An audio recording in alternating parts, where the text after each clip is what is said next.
All right. Who's the webinar for?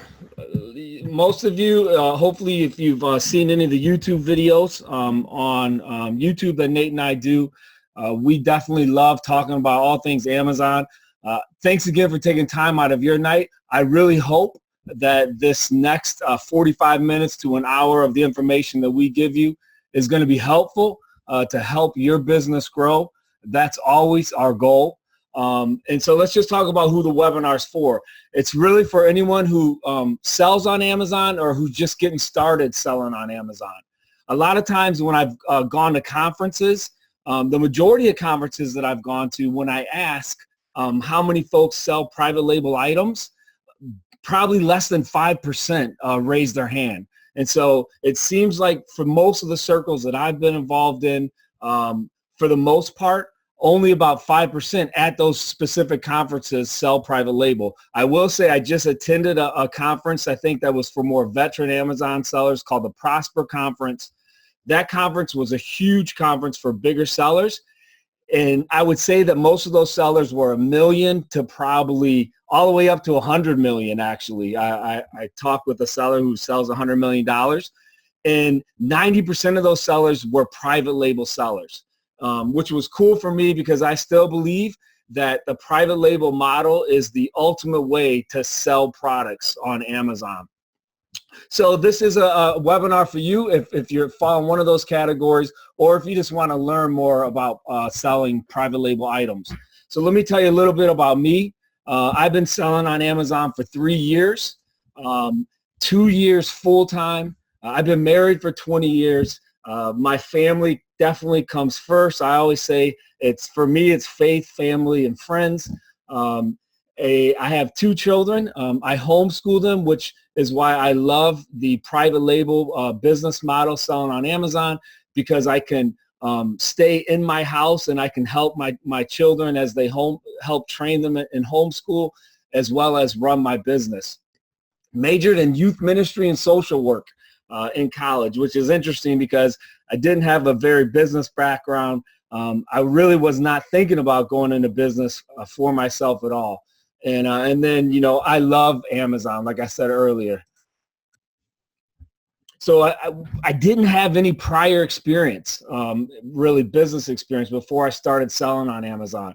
I was a house parent for 15 years at a residential boarding school for kids who are needy and who fall below a certain level poverty-wise. I thought I was going to basically retire from that school. I loved what I did. I had no intention of doing anything else. I started selling on Amazon just as a hobby. The business grew so fast. I sold 120,000 my first year just part-time. Then my wife and I had to make a decision to either scale it down or to make a transition and go full-time. And so we did make that transition, and I went full-time 2 years ago. I definitely was hooked. If you sell on Amazon, you know how it can really become an addiction. The Amazon sales channel is so good. That products sell so well. It's an exciting time for you and I to be able to sell online, and then as well as to be able to sell on Amazon. You know, what's amazing about Amazon to me, and if you've sold on it, you know this, Amazon just keeps building out their infrastructure. They're growing so rapidly. They're continue to get bigger customer base and market share, and it's because they're such a customer-centric company. And if you've read anything about Jeff Bezos, you know that he is just adamant that the customer, like what used to always be said about business, the customer comes first, which is good for you and I because it builds trust in that customer base. So when I first started, I was doing more retail arbitrage. That model is good. There's a lot of businesses, a lot of Amazon sellers that do that. I didn't want to be out of the house 8 hours a day shopping. And so when I stumbled upon the private label model, I knew that that was the model that I wanted to sell under. So let me just talk a little bit about how I learned about it. Was introduced to private labeling from a friend of mine. Her name was Maggie Cuson. I immediately saw the potential. I knew, right, that the private label model for me, I wanted to make it the cornerstone of my business. And so I looked at Maggie. I said, Maggie, tell me everything that you know. I paid her $1,000, to be able to teach me and tutor me. And I began to transition my business then from retail sourcing to private label. And that was 2 years ago. I started building my own brands. I realized how fast I could scale my business without having any employees. That's not what I want to do. I don't want to have like a business with a bunch of employees. I want to be able to sell a good amount, doing it from the basement of my home without having to manage employees. So for me, that's why private labeling is such a good business model. Just again, why am I here talking to you about it? So my first year, I sold $420,000. That was the first year full time. Last year, I sold $875,000. $750,000 of that were my private label products. I still run the Amazon business by myself, and I like it again because my schedule has a little more flexibility. Now, the deal is, I think one of the reasons I was able to be successful so quickly, I was able to cut the learning curve by paying Maggie and having Maggie kind of show me the ropes. I watched as many online videos I could find, and a lot of times there's free information out there, and you don't have to pay. But for me, I wanted to shorten that time, and I imagine if I had looked, and tried to gather it, it might have taken me 4 or 5 months. But by paying Maggie, I was able to do it, I think, in probably about a month. And so that's why I thought the value of having her teach me was there. So why create your own brands, right? I saw in the question box, a lot of folks were asked how many people private label. And it seemed like the majority said no. And this is what I heard over and over again at the Prosper conference as well. The reason why you and I want to create our own brand is you own the product. And so you can control, right, what's done with the product. You're the only one selling your brand on Amazon if you set it up right. And there is caveats in doing that. You have to do it the right way to be able to protect your brand so other sellers can't come in and list on your listing. And there's different things you can do to prevent that. And, you want to build your brand because, in the future, there are going to be other marketplaces that come up. Yeah, Amazon is definitely the best sales channel right now. But for you and I to be wise, like everyone always says, you don't want to put all your eggs in one basket. And so we do want to look at other marketplaces that we can start building brand awareness. I know a number of sellers right now that are using Shopify stores that are doing really well, selling on Amazon, as well as driving traffic through Facebook ads and other means to their Shopify store. And so, the thing is, Amazon's a great sales channel, and people say sometimes, we can love Amazon, but Amazon's not going to love us back. And I'm sure we've all heard those stories before of sellers getting their accounts shut down. And sometimes they're legitimate reasons. Other times, the bots get them, they're not legitimate. And so it's always good if you can begin to build a brand where you can begin to sell that on other marketplaces as well. As we're going through this again, if you have any questions, ask them in that question box at the end of the webinar. We're here as long as you have questions. Nate and I have our schedule planned to answer them. And so we'll be here till 1 a.m. Answering questions if you have those questions. So if you have those, look at the Q&A box. Post them in there so they don't get lost in chat. Okay, so again, the purpose of this webinar is we're going on a private label product hunt. And so these are some of the metrics I look for. I want to try to sell products that are already selling on Amazon. I don't want to reinvent the wheel. I think there's a lot less risk, right, picking a product that's already selling. And the great thing is Amazon gives us some awesome data that can help us make those informed decisions. And so I tell people all the time, what business can you go to and almost immediately begin generating revenue and begin generating profit with very little invested? And in Amazon, you can do that, and especially in private labeling. And so Amazon gives us what's called a BSR, bestseller rank, right? And other third-party software we'll go into the API and we can see like how long it's been selling at that good rank. And so really we're not making decisions on guesses or on gut feelings. We're making decisions on solid data. And that's how I have done all of my products. I'll see if it's selling on Amazon already. And then I'll see if there's an opportunity there for me to get market share. And that's really, you know, a great way to begin to private label. So what we're going to show you today, basically, it's kind of new. I'm sure there's many of you that are in the chat room who use Jungle Scout. You've probably heard about Jungle Scout. Greg Mercer is the creator of it. He's done a phenomenal job creating a software tool that really makes it easy for you and I to find those products, right, in different categories that sell really well.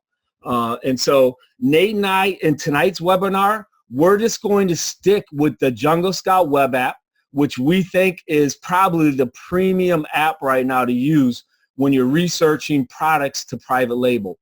And so we're going to just pull that up. All right, so here's the Jungle Scout web app. If you haven't used it before, definitely encourage you to check it out. What I'm going to show you right now, actually, I just learned this process. I had Greg Mercer on a webinar a week ago, and he kind of went into detail about their web app. So Greg originally came out with the Jungle Scout extension that goes on Chrome. Again, there's probably many of you that have used it before, and it's a great tool, and we'll look at that in a little bit. But then kind of his second level tool is what we're looking at right now. It's a Jungle Scout web app. And this tool will bring back search results amazingly fast in different categories.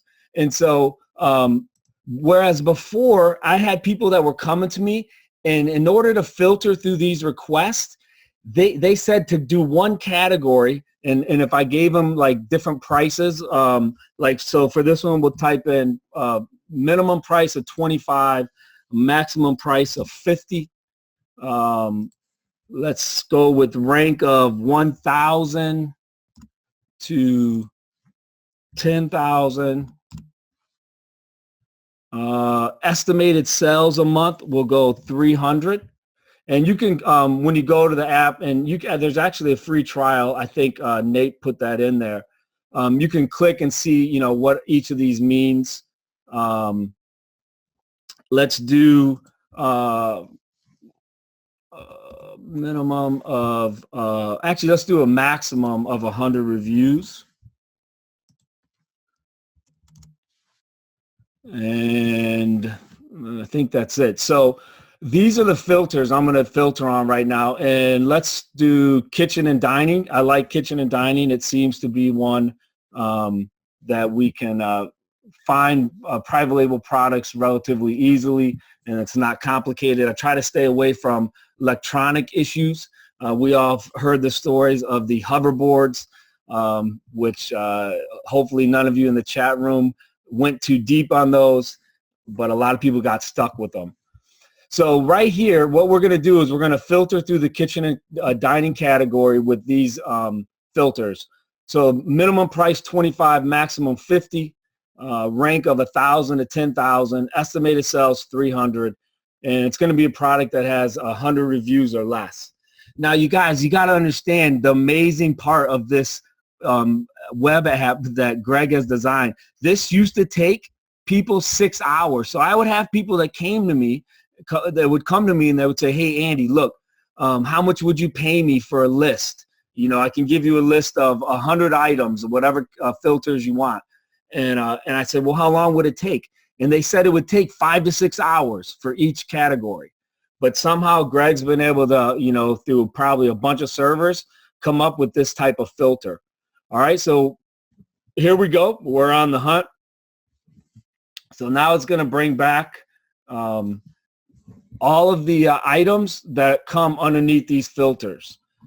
So we'll just go through some of them.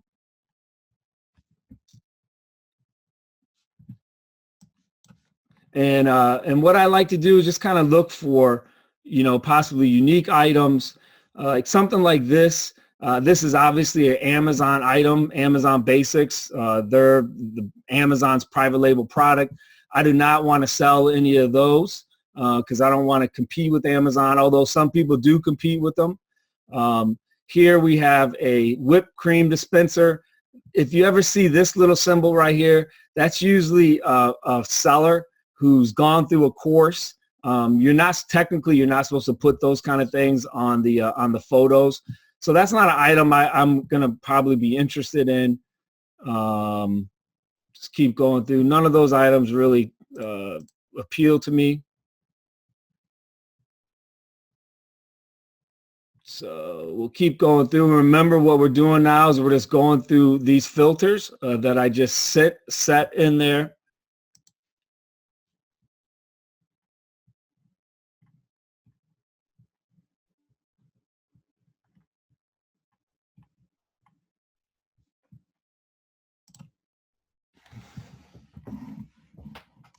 None of these are kind of popping out at me.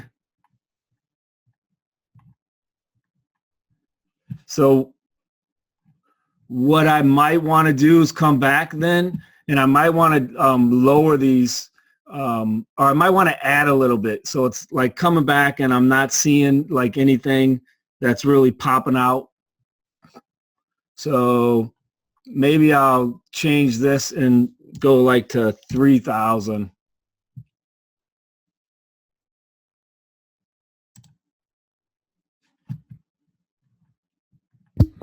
Andy, you can also add in so that we're only looking at merchant fulfilled and FBA sellers if you want to filter out. Oh, yeah, that's what I want to do too. I'm sorry. Yeah, so I want to put in like one seller. And on the right there under the sellers, maybe we'll just do FBA and merchant fulfilled to look at something. Yeah. So let's run that one. So that's probably going to bring us back less results, but definitely more targeted, which is what I want.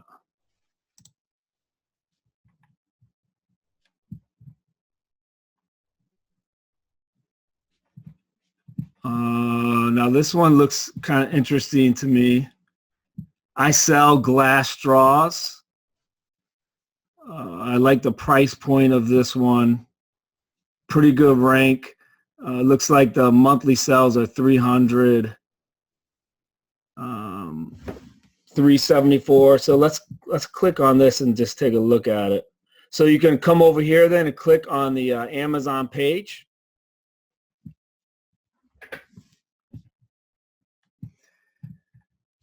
I have a Keepa extension as well, so I can kind of see what the average price has been. So yeah, see this to me, I like this one. Again, because I sell glass straw, so I have a glass maker in China, so the question then I would try to look at and see what comes up in Amazon. So I always come down here and take a look at customers who bought this also bought this, right? So we can see down here this manufacturer, this private label seller has another one right here, another one right here. This one's only 35 ounces. We see one that's a little similar, but we don't see one that's exactly the same shape. So what I would do then, now I'm on Amazon, and so I'm going to come and I'm just going to put in glass carafe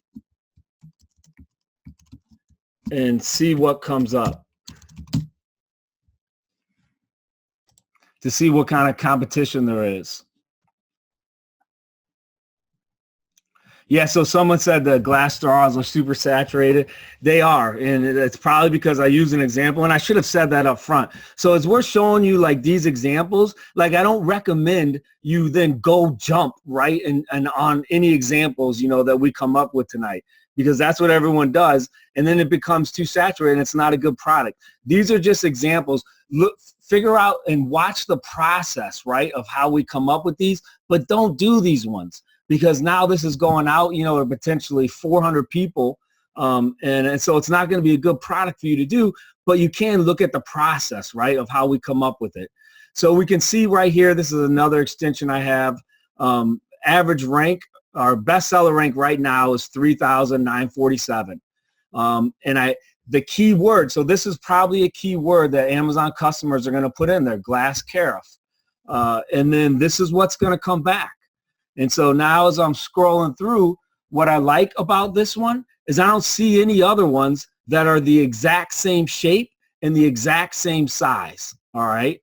And so I've seen this before, like at restaurants, never in glass. It's usually like in steel, but I'm going through and you can see there's not one single bottle, right, that is the same size, that's the same shape. And so we'll go to the next page, see if we see anything that comes up. Again, same thing. I don't see any that come up that are the same. And usually that's I wouldn't go to page 3. And so this right here could be a potential product for me. So what I would do is I would just add this to my Amazon wish list. This is something that I'm going to come back to. And this is something that I'm going to now then go to Alibaba and possibly see if I can source, or because I already have a glass manufacturer, right, that I work with, I would just send them a picture of this and say, hey, can you guys create something like this? I imagine that I can probably get this on Alibaba for between $4 and $5. And then I could probably land it in the Amazon warehouse shipping by sea for less than $7. And so that's a pretty good price point. Yeah, someone asked about glass breaking. I haven't had any issues with my glass straw. So I'll get like 3,000, glass straws shipped from China, and maybe 1 or 2 will break, during the shipping process. So I would add this right to my cart. Or if we go back to Jungle Scout, what you can do is you can add this to your tracker, right? So we'll go ahead and add that one as possibly a product that we would private label. Now, what I liked about this is I saw that he had some other glass items for sale. So this is what Jungle Scout can do as well. So we're going to clear the databases, and we're just going to, in kitchen and dining, I'm just going to put in the brand name, right? And hopefully it'll bring us to the other items that this seller is selling. Hopefully none of you are highware. Again, this is the awesomeness of a application like this, to be able to bring back results, but it also allows you to spy basically on other people's stores. So we can see all the other products that this private label seller is selling. And it's interesting because when I first started selling my glass straws, I see this guy has them here, and there was only one other seller of glass straws basically on Amazon. And so he must have went into my store, he saw that I was selling, or he just saw that they were good sellers, right? And so we can see all the other all the other things that he's selling. Now, again, if we come back here, we can type in, we'll come back here to the product page, and then go to Highway Store.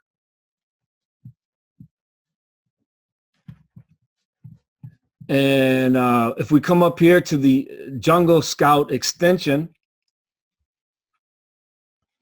it'll bring us back all of Highware's items. And then we can, basically see what their best-selling items are. And it looks like the carafes are definitely doing the best for them. So this is just another, kind of tip or hint that you can do when you can kind of peek in on other people's stores and see what their best-selling items are. So we have that one, right? I think that's definitely a good potential. And again, I think I could probably land that in the Amazon warehouse for $7 or less. So if we just want to go back, and we'll just kind of keep looking here. We'll take out this keyword, see if I can see any others. Again, you guys, we're trying to show you the process, right? Let's go for a little higher price point this time. So we'll go 35 on the low end, all the way up to 50 on the high. Same thing. So reviews, we want less than 100. Number of sellers, we want 1.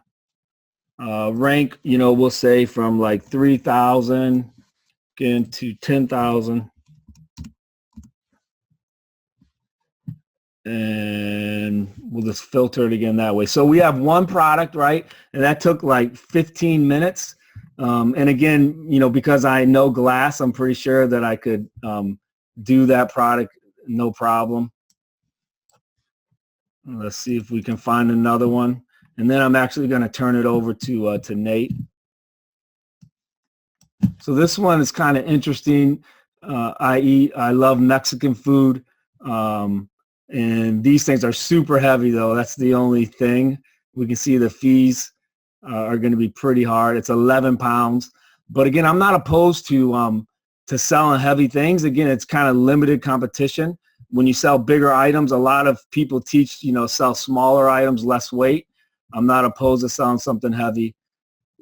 This one looks kind of interesting here. A USA beer cap. Has anyone in the chat room ever seen this one before? Let's check this one out on Amazon.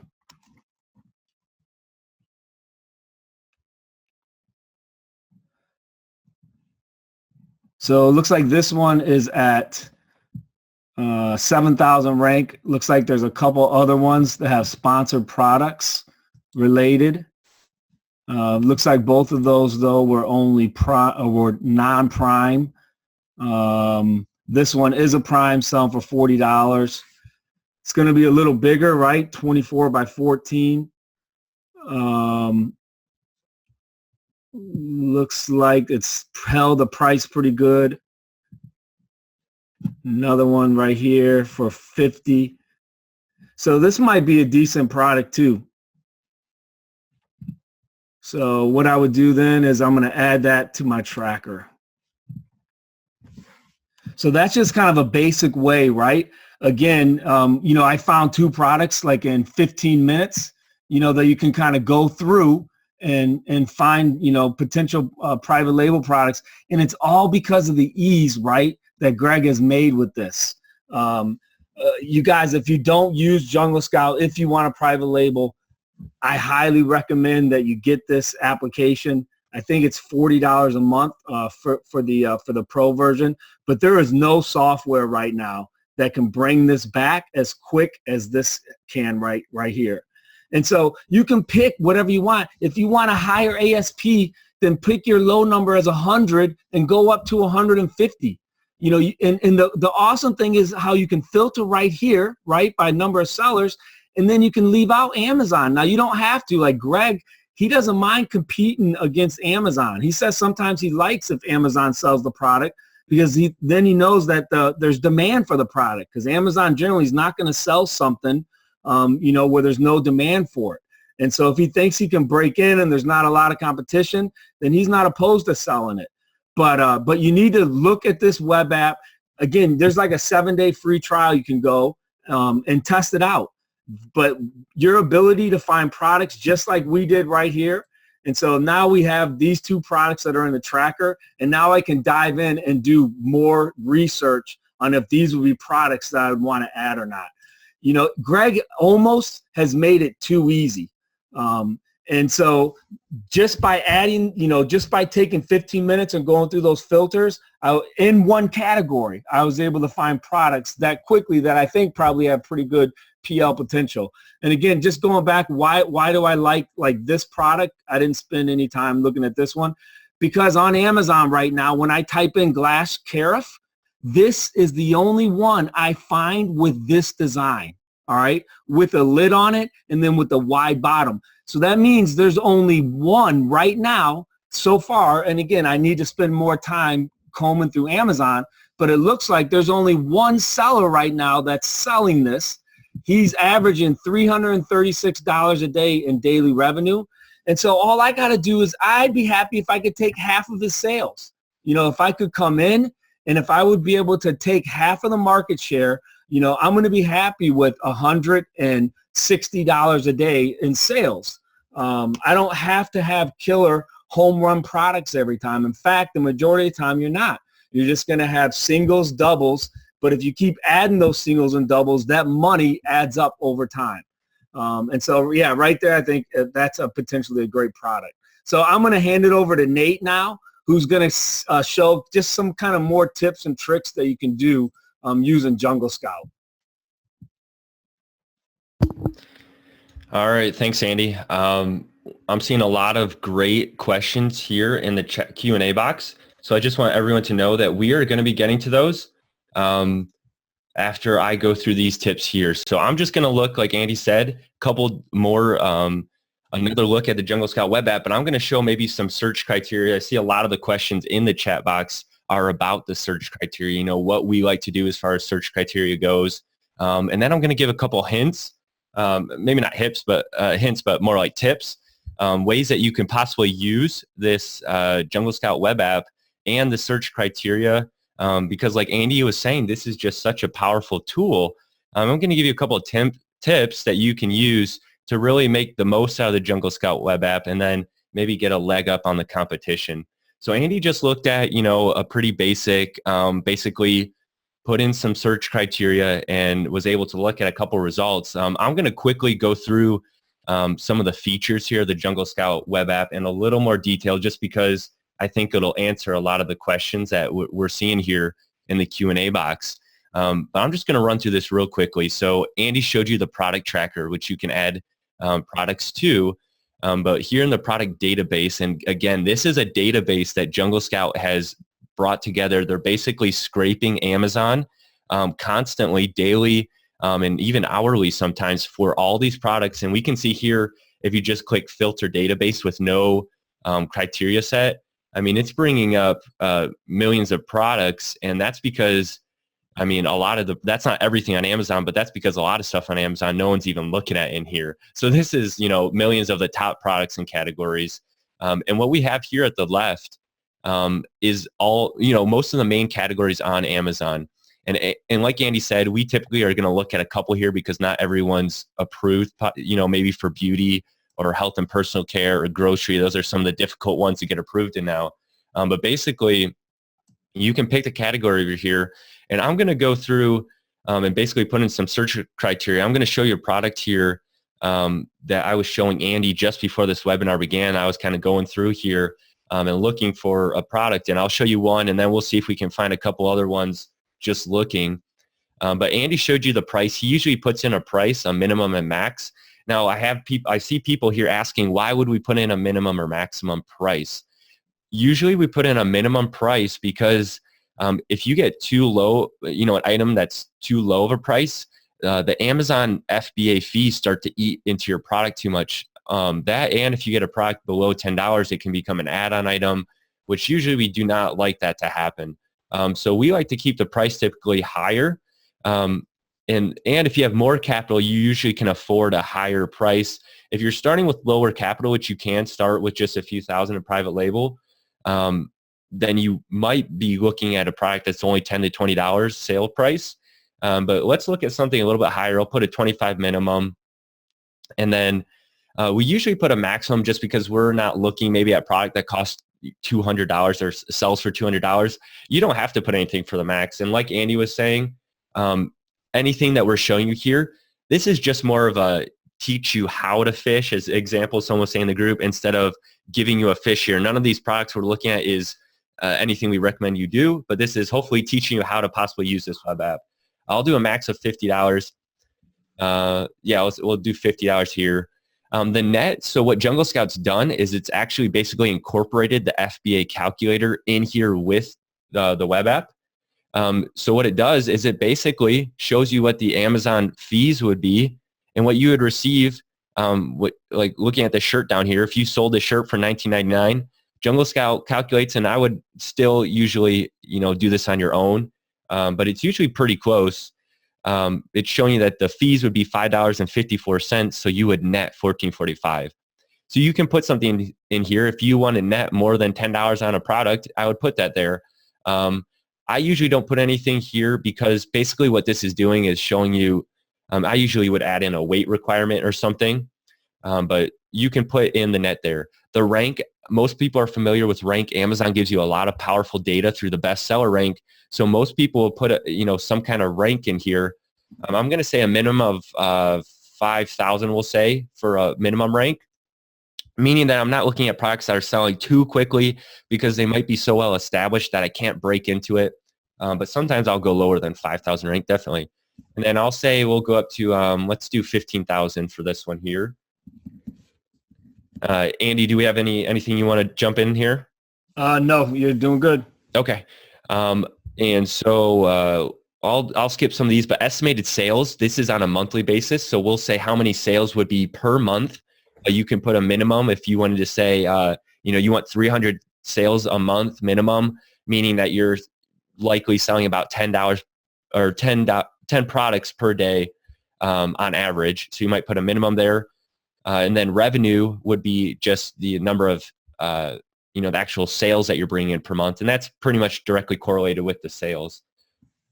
Reviews, I do like to put reviews, and I'm going to answer a question someone had is, why did Andy put a maximum of 100 reviews here? And I'm going to put 100 as well. The reason I would put a maximum of 100 review possibly, and you don't have to do 100, you can go up to 500 or 1,000. The reason I might do a maximum of 100 reviews is because if there's less reviews, then there's a better chance that I can, come flying into this product, introduce this product to the Amazon marketplace and not have trouble competing with the current product or listing that's on there. I can give away some, 20, 30, 50 products and possibly get right up there. In like Eric just said in the chat, if there's less competition, it's easier to own the market. That's exactly correct, Eric. So if there's less reviews, possibly I can come in and compete. If there's more than that, it might be well established. So I'll put 100 there. Someone asked, why did I put such a high minimum rank? You can definitely go lower than 5,000. I'm thinking, at least for demonstration purposes here, if I go up to 5,000, it's easier to possibly find some products I can compare with. But you can definitely go down to whatever you want as a minimum. There's no set minimum rank. I'm just doing 5,000 for demonstration purposes here. Rating. So this is one of the tips, guys, here for you. So what do we see on Amazon a lot? People bring private label products to the Amazon marketplace and they don't do their homework. They don't do their research. They don't work with a good manufacturer and they bring a bad product to the Amazon marketplace. What happens then? They might get some good reviews at first possibly, but typically if they just have a bad product, they're going to start getting some negative reviews. So this rating is product reviews, basically 1 through 5 stars it shows here. So people will bring products to the marketplace and it might even be a good design or a good idea, but there's just a flaw in the product and so it doesn't do well. So I'm going to show you a tip here. We're going to say that we only want to look at products that maybe have a max star rating of, I'll do 3 here. So we can look at the one that I was showing Andy. We'll do a max rating of 3. That means that this product has, quite a few negative reviews because it only has a star rank of 3 or less. And now the weight would be, why would you want to put maybe a max weight in here? Well, you might want to say, I don't want to import anything from overseas that weighs more than 1 pound because I want to save on shipping costs. Or, you might even be able to airship then affordably because and then you can avoid a lot of customs and other things. I won't get into all that right now, but basically if you can keep things light, it might be easier. There's less FBA fees. So you might want to filter by a maximum weight of whatever you want to put there. And then you can do number of sellers if you only want a few sellers. But let's look at this. I'm going to hit filter here based on these. So this was a product I was showing Andy earlier today. I'll show you guys here. This, again, may or may not even be a good product. I haven't done research on it, but just based on these results, I thought it was an interesting one. So this is glass also. So going with our theme of Andy talked about glass straws, and then what did you just talk about? A glass tariff, or I think that's what you called that one. So go on this glass theme. We see a canister set here. So what's the tip here? Remember, I put in a star rating of 3 or less. So we can see if we go to the Amazon webpage here, which you can do that by clicking this. I'm going to track this product quickly. Let's view this Amazon webpage. And we can see that this has a 2.9 out of 5 stars. So that means that there's some issues that people are having with this. And as a side note here, this does not, only 2 pictures, only 3 bullet points. I would definitely have a better listing page if I was this seller. So if you're listening, Anchor, Hawking, get some more pictures on here. But let's scroll down and we can look at some of these. As we can see here, there's kind of reviews all over the place. We can see there's some 5-star reviews. But we also have 4, 3, 2, and just as many 1-star as 5-stars. So let's click on that since that's what we're interested in. And we're going to look here, and we see people are saying that their product arrived shattered. So I know I saw someone in chat say, is there risk with glass? It looks like this person's having some issues, so it arrived shattered. But not only that, right here they say not great quality. Lots of air bubbles throughout that make it look really cheap. This person says it looked extremely cheap, lines and cracks, poorly made, bubbles and glass. Let's see here, very cheap looking. So I'm seeing a reoccurring theme here that they're very cheap. And Chris just said Anchor is a large brand. So this might be a large brand where they're selling many products. They might have a lot of products if we clicked here. I didn't do much research on this, but I'm seeing a reoccurring theme here that there's a lot of, cheap products here everyone's complaining about, and they're kind of saying that it's not up to their expectations. So what can you do with this tip that I'm showing you here by doing a, putting in a 3 rank and maybe looking at products? You might be able to, work with a manufacturer that can get you the same canisters that aren't going to have the air bubbles in. So I don't know too much about glass. Andy probably knows more just from dealing with the glass straws. I know working with glass can be tricky because you have to do it right, or it can have bubbles in it like people are complaining about. But I'm pretty sure if you work with a quality manufacturer and do things, do quality checks, you can even have people over in China that go in to the manufacturer's warehouse and do a review of your product before you pay for the whole thing. If you do that, you might want to, make sure that you work with a manufacturer that is producing quality glass items. But if you're able to do that, I feel that you could come in and compete with this listing if the search, if people are searching for a round canister set. So we could even do that. I'm going to go back here, and we can maybe 4-piece round canister set. Let's just put that in here. So that might be kind of specific to that listing, but when I do that, it looks like this is the first one that comes up. So if people are searching for that, and we'll even just say round canister set with ball lid. So yeah, so if people are looking for those canister set and it looks like this one is still coming up towards the top, you might be able to make something. If people are searching for that keyword, you might be able to compete with that listing and just make sure that you have a better product. So that's just a tip there. And yeah, this one might, again, I didn't do a bunch of research, so this might be a name brand product, so it might not work out exactly like that, but you can do that with other products. You can use this tip of using a rating of 3 or less, and even last 2 or less or whatever, and find quality design. So we'll see if we can find some different ones. Let's just enter in some different search criteria and see if using the same search method, we'll raise, let's do a higher price point. We'll do 100. I'm not sure what we'll get here. So I'm going to open up the search criteria a little bit. By doing a higher rank, I should hopefully get more search results in here. So let's filter by that. And let's see if we can get anything. So we're going to have some of the similar products, but hopefully we'll get a couple more. I think I'm seeing some of the same products you are looking at, Andy. A chocolate fountain. That's probably, most appliances are going to be name brand stuff. Probably, maybe not always. Let's look at this one. Trolley bags, easy packing bags. And Andy, I'll just have you mute your mic quick so you're not typing. Yep, sorry. Everywhere. So trolley bags there.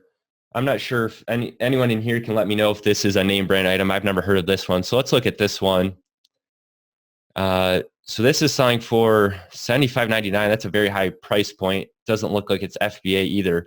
But this is only 2.7 out of 5 stars. So Again, we got reviews all over the place. And this looks like it's, so you put this in your shopping cart. Okay, so you put it in your shopping cart and it is just holds your groceries and stuff, I guess. So it's pretty expensive. And there's, but the reviews are bad. So let's go read why the reviews are bad. Let's see if, let's go to the 1-star reviews. So these people say there's difficulty originally assembling the piece of equipment. So, one of the problems with this product might be you need to include some instructions that are actually going to be able to, tell people how they can put this together well. So if that might be an easy fix, or make it easier than however this person has it. This person says after finally figuring out how to get the rods and the bags. So that seems like a reoccurring theme there. They have to expand the width of your buggy. The metal rods are not even close to being long enough to rest on the side of the grocery cart. So so you might want to read through some of the reviews and see, why are people complaining about this item? This people says they love the bags, but there's no way to put the rods in. Okay, this might be a particular one. So, and this person is complaining about the price. So you might not be able to do anything about that if you want to compete on price. But you might want to just look at some of the reasons people are not happy about a product and then go in and make it better. So this is just a strategy. There's tons of products like this out there, but you might want to go in and find a product with negative reviews and see if you can make a better product, and then compete with this one if it's doing well and it's established. So that's a little tip there.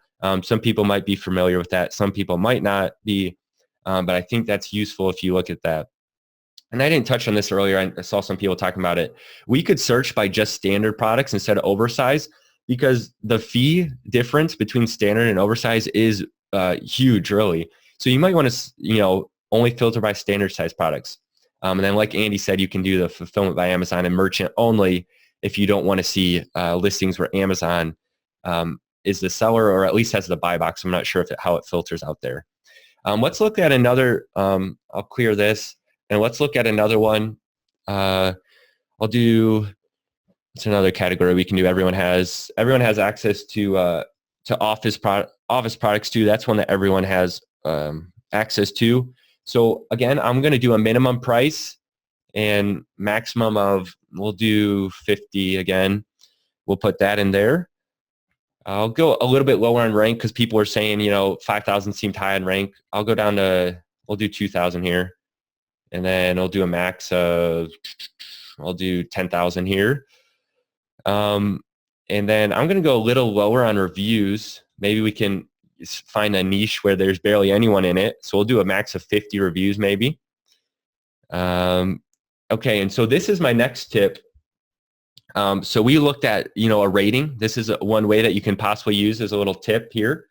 Let's look at this next tip. It's called the listing quality. And as far as I know, this is unique to Jungle Scout. I think Jungle Scout and Greg Mercer pretty much came up with this little search algorithm or method themselves.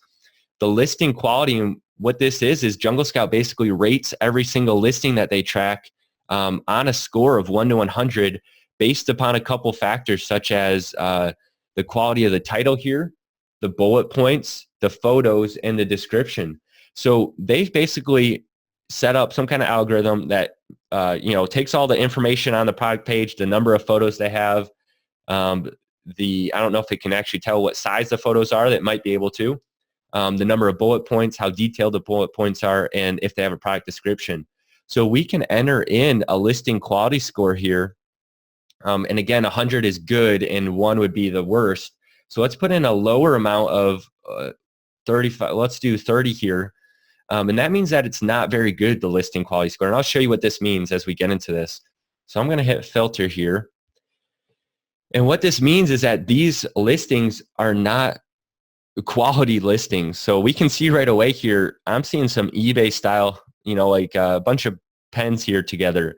This one doesn't even have a picture. So this one's probably not going to sell very well without a picture. And it might be there. It might just not show up on the when you're browsing it.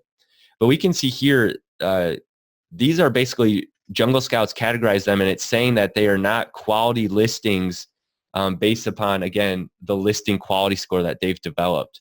And what we can do even is you can, anything on here, anything at the bottom here, you can filter from best to worst or most to least.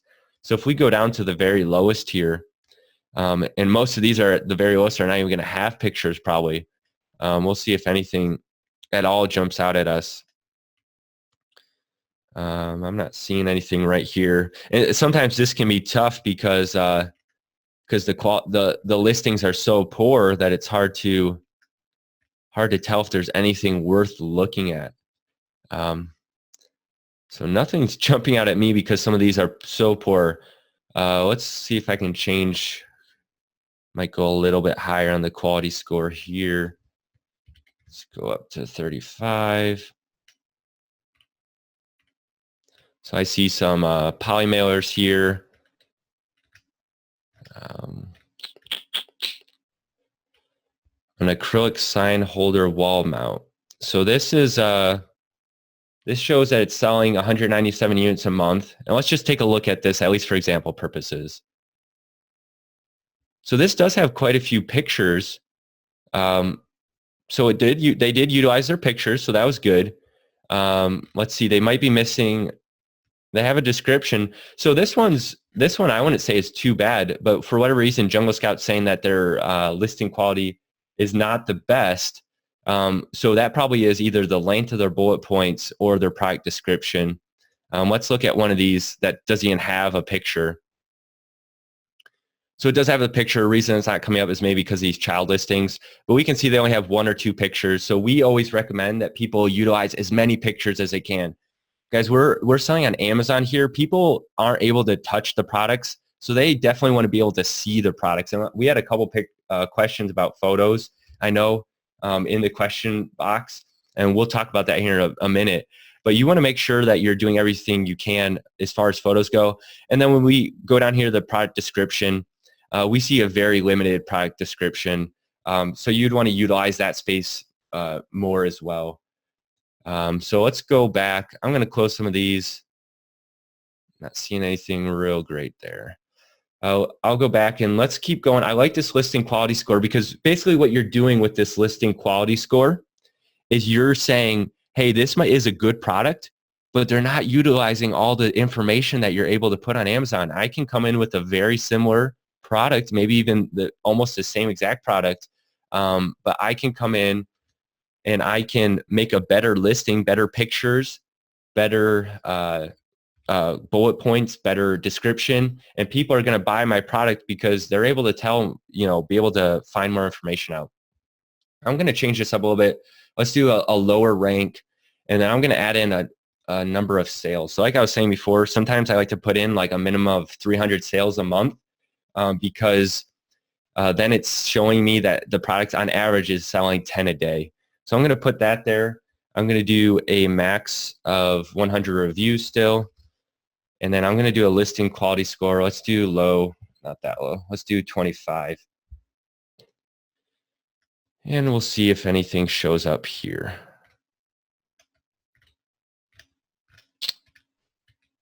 So we have a chair there, a acrylic stapler again. All right, let's look at this one, a gavel and round block. So this is a made in US, it says, so you might, if you want to compete with it the same, you might have to source it in the US, but let's just look at this. I'll bring this up. So there's only 1 picture. So, I mean, it's a decent picture, but I would want to have at least 7 pictures, maybe even having have a judge holding or whatever, how a courtroom person, however you would have this. I would use all the bullet points. Has 90 reviews in 1999, which I'm sure you can get that much cheaper than that. And I'm not even seeing a product description here. So this looks like a good one that basically, is selling really well. And let's look at this one. Let's see how many gavel and round blocks there are. And let's see how many of these are even on Amazon. So this is the first one that comes up when I type that in. I see a round block by itself, and I see a couple gavels here. But it looks like we found a pretty tight niche here where this is pretty much dominating the market. This one only has 3 reviews. This is definitely the #1 bestseller here. This one doesn't look like it's competing with much, and because of that, they don't, they don't care about having many pictures because they're dominating the market here. Well, you might be able to look at this product, say, hey, I'm going to have the same exact product, but have a ton of pictures and have better bullet point description and better product description, and then basically come in and beat this listing out. So that's a look at the listing quality score. Take it for what it is. It's not going to always get you good results because you're going to see a lot of just bad things, but you might stumble upon, I would definitely look into this wood gavel more if I was doing research myself. Again, like we said, any of the products here, we're not necessarily recommending that you go and look at. But if I was researching this, that's probably one I would definitely add to my tracker there and do further research on. So I think that gives you a decent look. The rating and the listing quality are kind of 2 search criteria that not everyone thinks of, but there may be, some tips there that you can come away with that would help you then be able to do a little more tighter of a search and get you into a niche that looks a little bit better. So I went a little long. Sorry, Andy.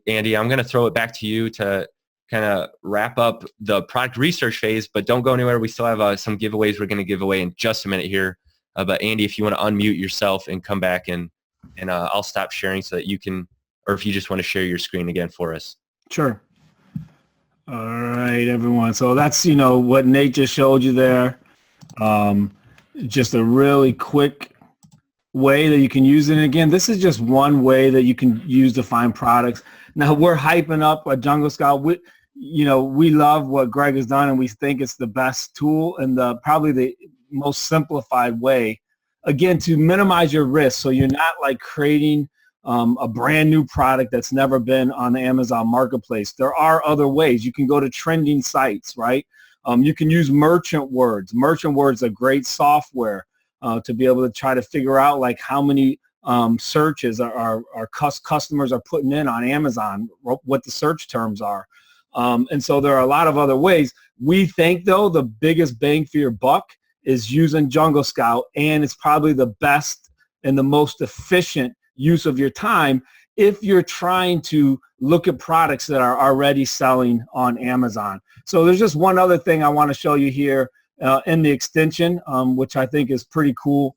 And you can look at trending products on and it'll take you to Google.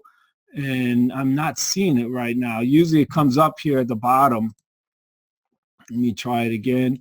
So right here in the Jungle Scout Pro, I'm not sure why it's not coming up, but usually there's a little blue word that says trending, and you can hit that and it'll take you to Google, and it'll show you the actual trend of that word. And so, if it's a downward trend, that means that there's less customer demand, every month. If it's a steady one, then obviously it's steady. If it's going up, then that's probably a product you might want to think about looking into. If it's going down, obviously that means that there's less demand. What I often tell people all the time is, if you can't just throw anything on Amazon and expect that it's going to sell, right?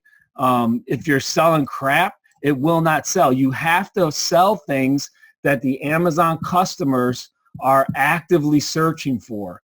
And so, just understand and realize that you can't just go out and, import and put anything on there and expect that it's going to sell. You definitely have to do research. And I say 85%, right, of being successful selling on Amazon is this phase that we're talking about right here. It's the product research phase.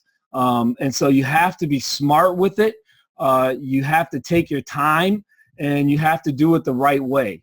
So, just understand that the reason that, we're taking time and doing this one is because it is definitely 85% of the process is picking the right product.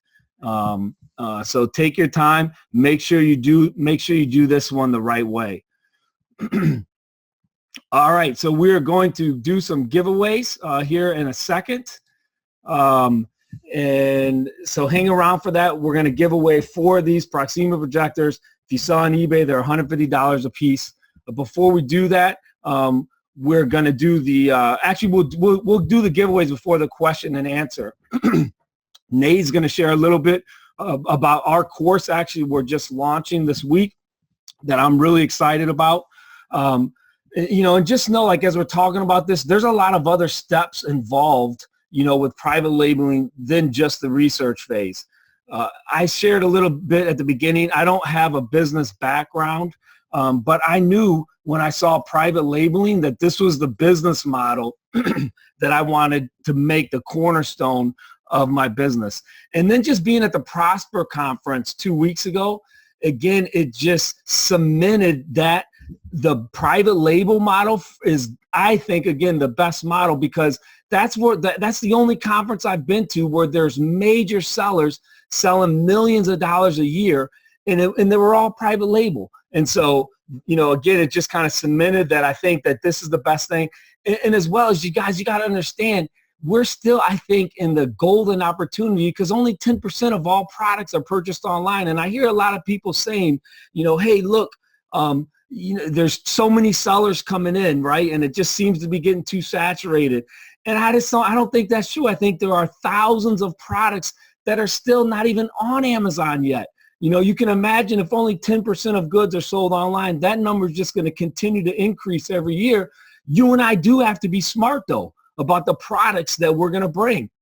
I think the days of just seeing a product and then trying to copy it are coming to an end. You have to innovate. You have to tweak it. You have to change it. You have to bundle something with it, right, to make your listing stand out against your competitor. But if you're smart and you do those kind of things, I think we're still just at the beginning of, what I call the private label product revolution. Whereas before, all of these old time manufacturers, they had this market on lock and key, right? Because in order to get in the business, you had to do these huge MOQs. You had to be able to travel to China. There was no internet, 20 years ago. Now, because of our ability to be able to access sites like Alibaba, sites like global sources, and then because China has their process down and they have their sales reps, that are pretty fluent in English, you and I have access to things that people didn't have access to 20 years ago. And so now we're able to come in as a little seller and compete with these big manufacturers. But in order to do that, you got to be smart, right? You have to be smart. You got to know what you're doing, and you have to take those steps. Sorry about that. I was getting a little excited there. And so, Nate and I shared with you earlier, I learned from Maggie. She really cut my learning curve dramatically. I'm super thankful for her that she was willing to take time, right, and to kind of give me a step-by-step process. Nate and I, for the last 3 months, have basically worked late at night and early in the morning to come up with a program that we think gives step-by-step processes, the exact process that's been able to help me double my business from 420 to 875 last year. I plan on doing 1.6 million this year in 2016. And so, we spent a lot of time in coming up with this program. And so Nate's just going to share a little bit with you after he's done sharing. We're going to give away the Proxima projectors. And then we're going to get into question and answer. And again, I'm willing to stay here till 2 o'clock in the morning. If you want to learn about importing and private labeling, even if we just have one person left asking a question, I'm willing to spend that time with you and answer it. So Nate, you just want to tell us a little bit about the program. Sure. Thanks, Andy. I think everyone likes your enthusiasm, so it's all good. But like Andy said, what we looked at tonight here is how to find or research products, which is huge and so important.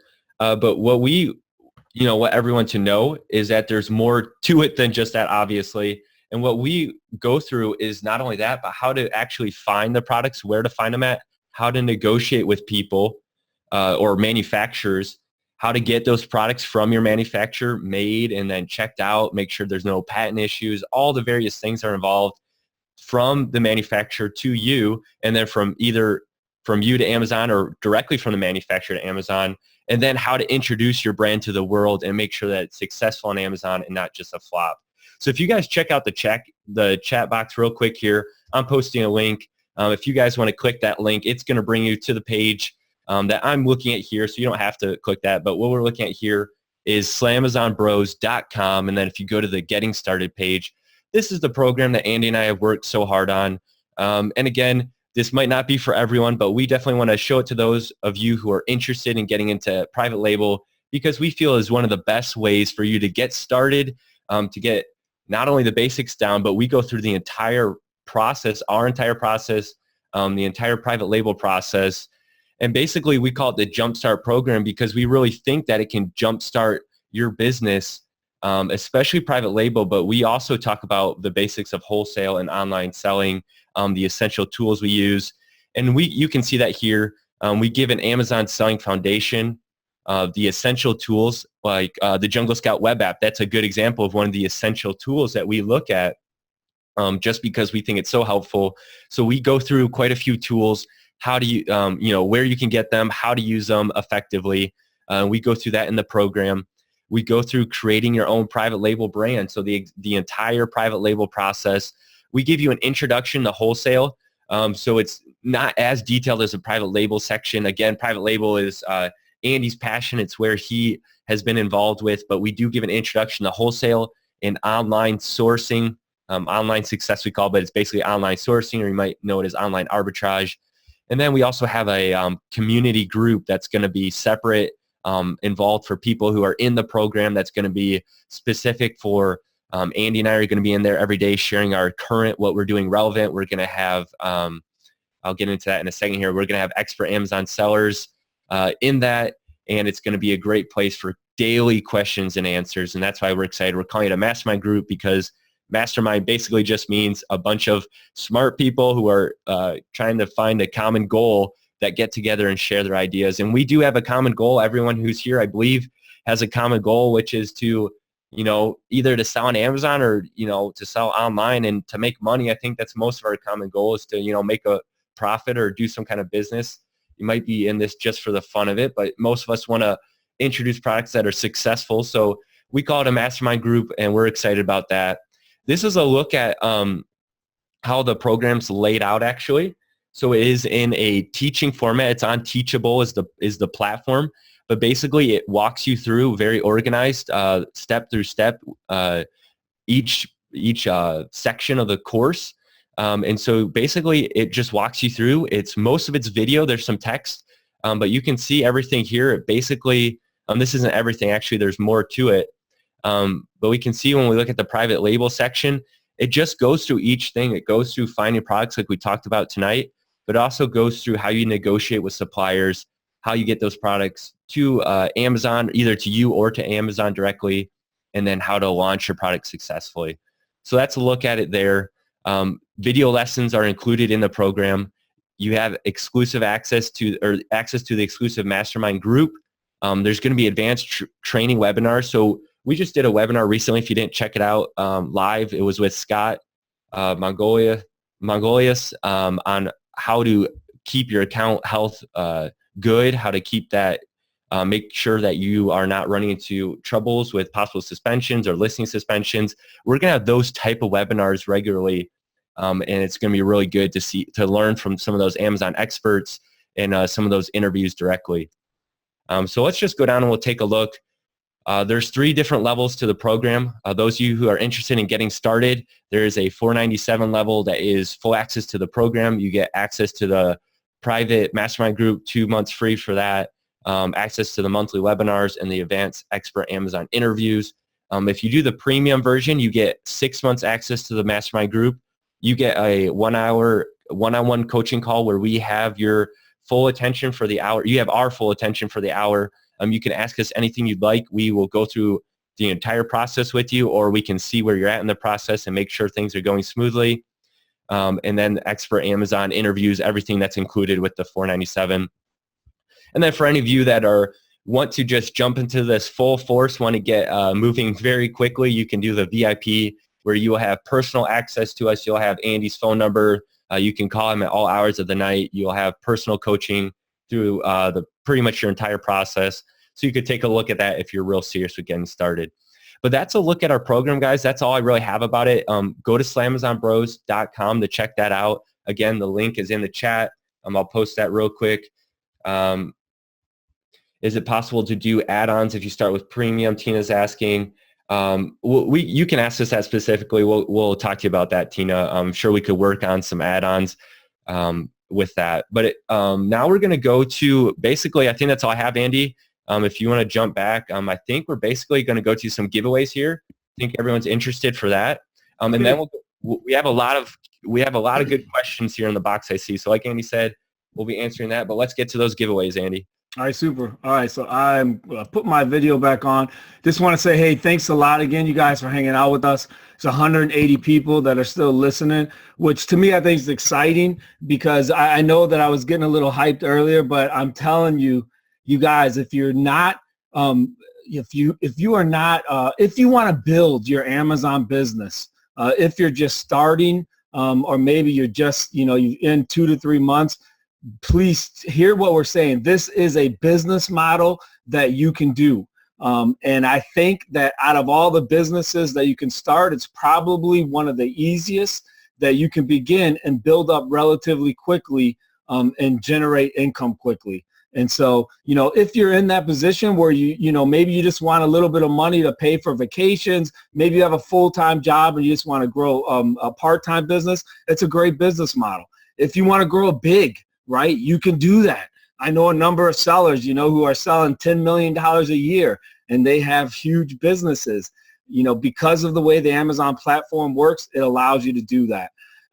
And so, the same way with the course, if you want to dive deeper, if you want to have some personalized attention, personalized care, then I implore you to check that out. If you want a private label, I definitely encourage you to take a course. You don't have to take our course. There's a lot of other courses out there.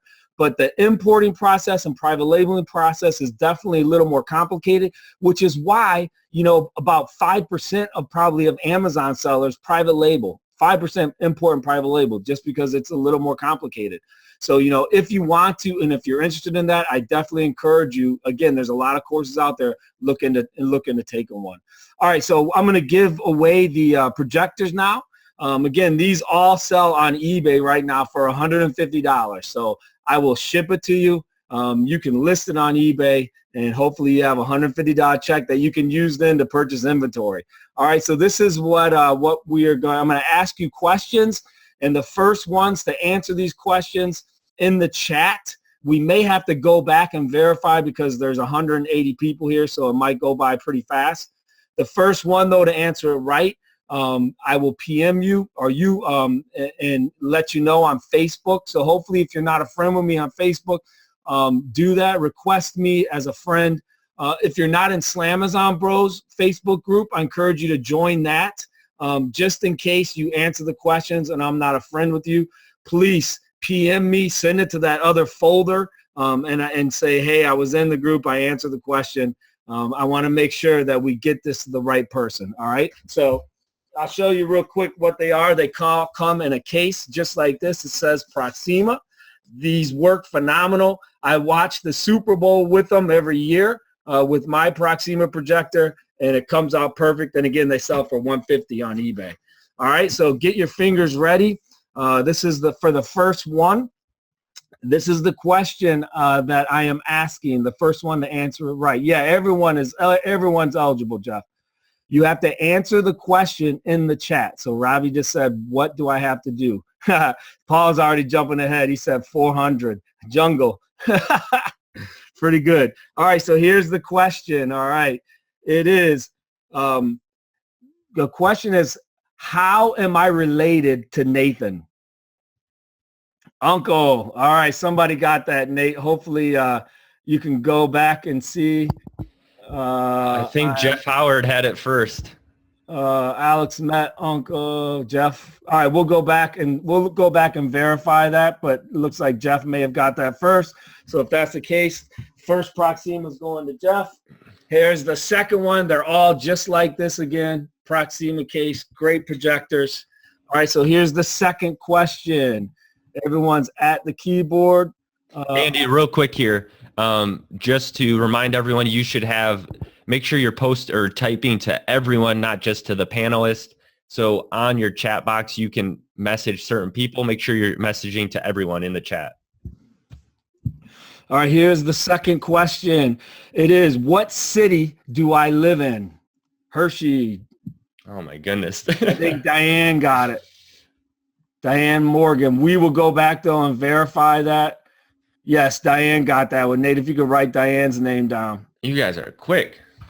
All right, super. Obviously, these are not real difficult questions.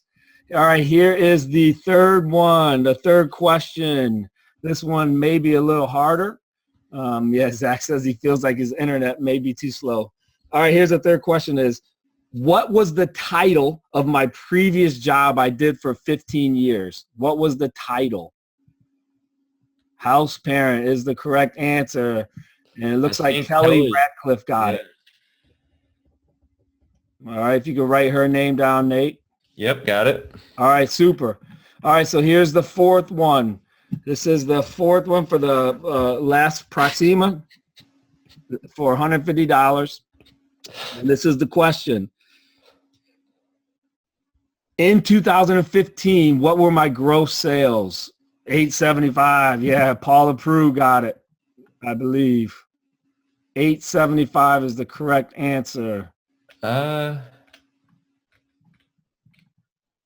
Quinn maybe got it. I think Quinn got it. Yeah, Quinn, good job. Quinn got that. Awesome. So right there, that was $600 worth of projectors that I just gave away. Hopefully, you guys that we named, if you could just send me a PM of your address, I will get those shipped out to you UPS ground. And so you should be getting them probably within a week. All right. So Nate, let's go ahead and get to some of these questions. Sure, I'll hop back on here with you, and we have quite a few questions in here. So like Andy said, everyone, we're gonna do our best to answer everyone's questions here tonight. We've had a lot of good ones. If we miss your question, hopefully you can stick around. Hopefully you can stick around and ask it again. But I don't know if you want me to just basically go through and ask some of these, Andy, and we'll both just kind of answer them back and forth here. Yep, go for it. All right, so I'm going to start back from pretty much the beginning. James said, I'm very interested in doing PL, but concerned about buying from China without representation. How do you set up a relationship with manufacturers in China and build trust without really knowing them? Sure. So it's a process. I've built relationships, most of my manufacturers, all of them actually, off of Alibaba. In our course, we definitely go through different ways that you should filter your search when you're looking for a manufacturer. So basically, there are different filters you can use to vet your manufacturer. The process of developing relationships with them, it takes time. There are a number of samples that I order. Whenever you start out, sourcing a product, you always get a sample. A number of them come back junk, right? Generally what happens in China, they have like different levels of factories, so there's like level 1 factory, maybe just getting started out. Well, just like here, their prices are going to be a little lower, right? But also it means that their quality is probably going to be a little worse and their processes are going to be a little worse. And so, then you have level 2, level 3, then you have level 4 factories that have been around for a long time. They've got quality control down, but you're going to be paying more for those level 4 factories. Now, what most people will tell you if you're just starting out is that you probably want to go with like a level 3 or level 4 factory because, one of the biggest issues importing from China, although they have gotten better dramatically over the last 10 years, are quality issues. And so, you just have to get those samples. What I do is I always transition the conversation to Skype. A lot of people use WeChat. And you're basically developing relationships with those manufacturing sales reps. And so it happens a lot at nighttime from 9 p.m. to 12 p.m. because that's when they start their day. And so that's when you're talking with them. Now, there's other ways to do it too. So there's other companies that you can work with that are in China for a relatively low price. In fact, I know of one that does it for $1,200 that will actually find legitimate manufacturers for you. They'll walk through the entire sample process as well as production and post-production. So there's ways that you can do that. Now, I've never used one. I've used some for getting samples, But I do all that myself because I like to hold and touch the sample. And so there's definitely different ways you can do it that way. Nate, I don't know if you have any other stuff to add to that one. I'd say the samples are key. You have to have the process right for samples. Make sure that you're ordering samples every time. People say they go through the whole private label process and never got a sample. So we talk about that in the program, of course, but that's key. So yeah, I think just because we want to keep these brief, we have a lot of questions here, so we'll try to keep each answer to a brief answer here. And sorry, the chat's going through so fast. All right, here we go. Diane asks, can you do PL in the United States, not China? Yes, you can do PL in the United States. What we find typically, Diane, is that it's tough to find prices that can compete a lot of times with the China, with what you can find in China. But we do know people. I looked at that, gavel example that maybe is sourced in the U.S. because sometimes being able to put made in USA is favorable. So we do have people who are purchasing items in the U.S., but it's sometimes tough to find prices to compete.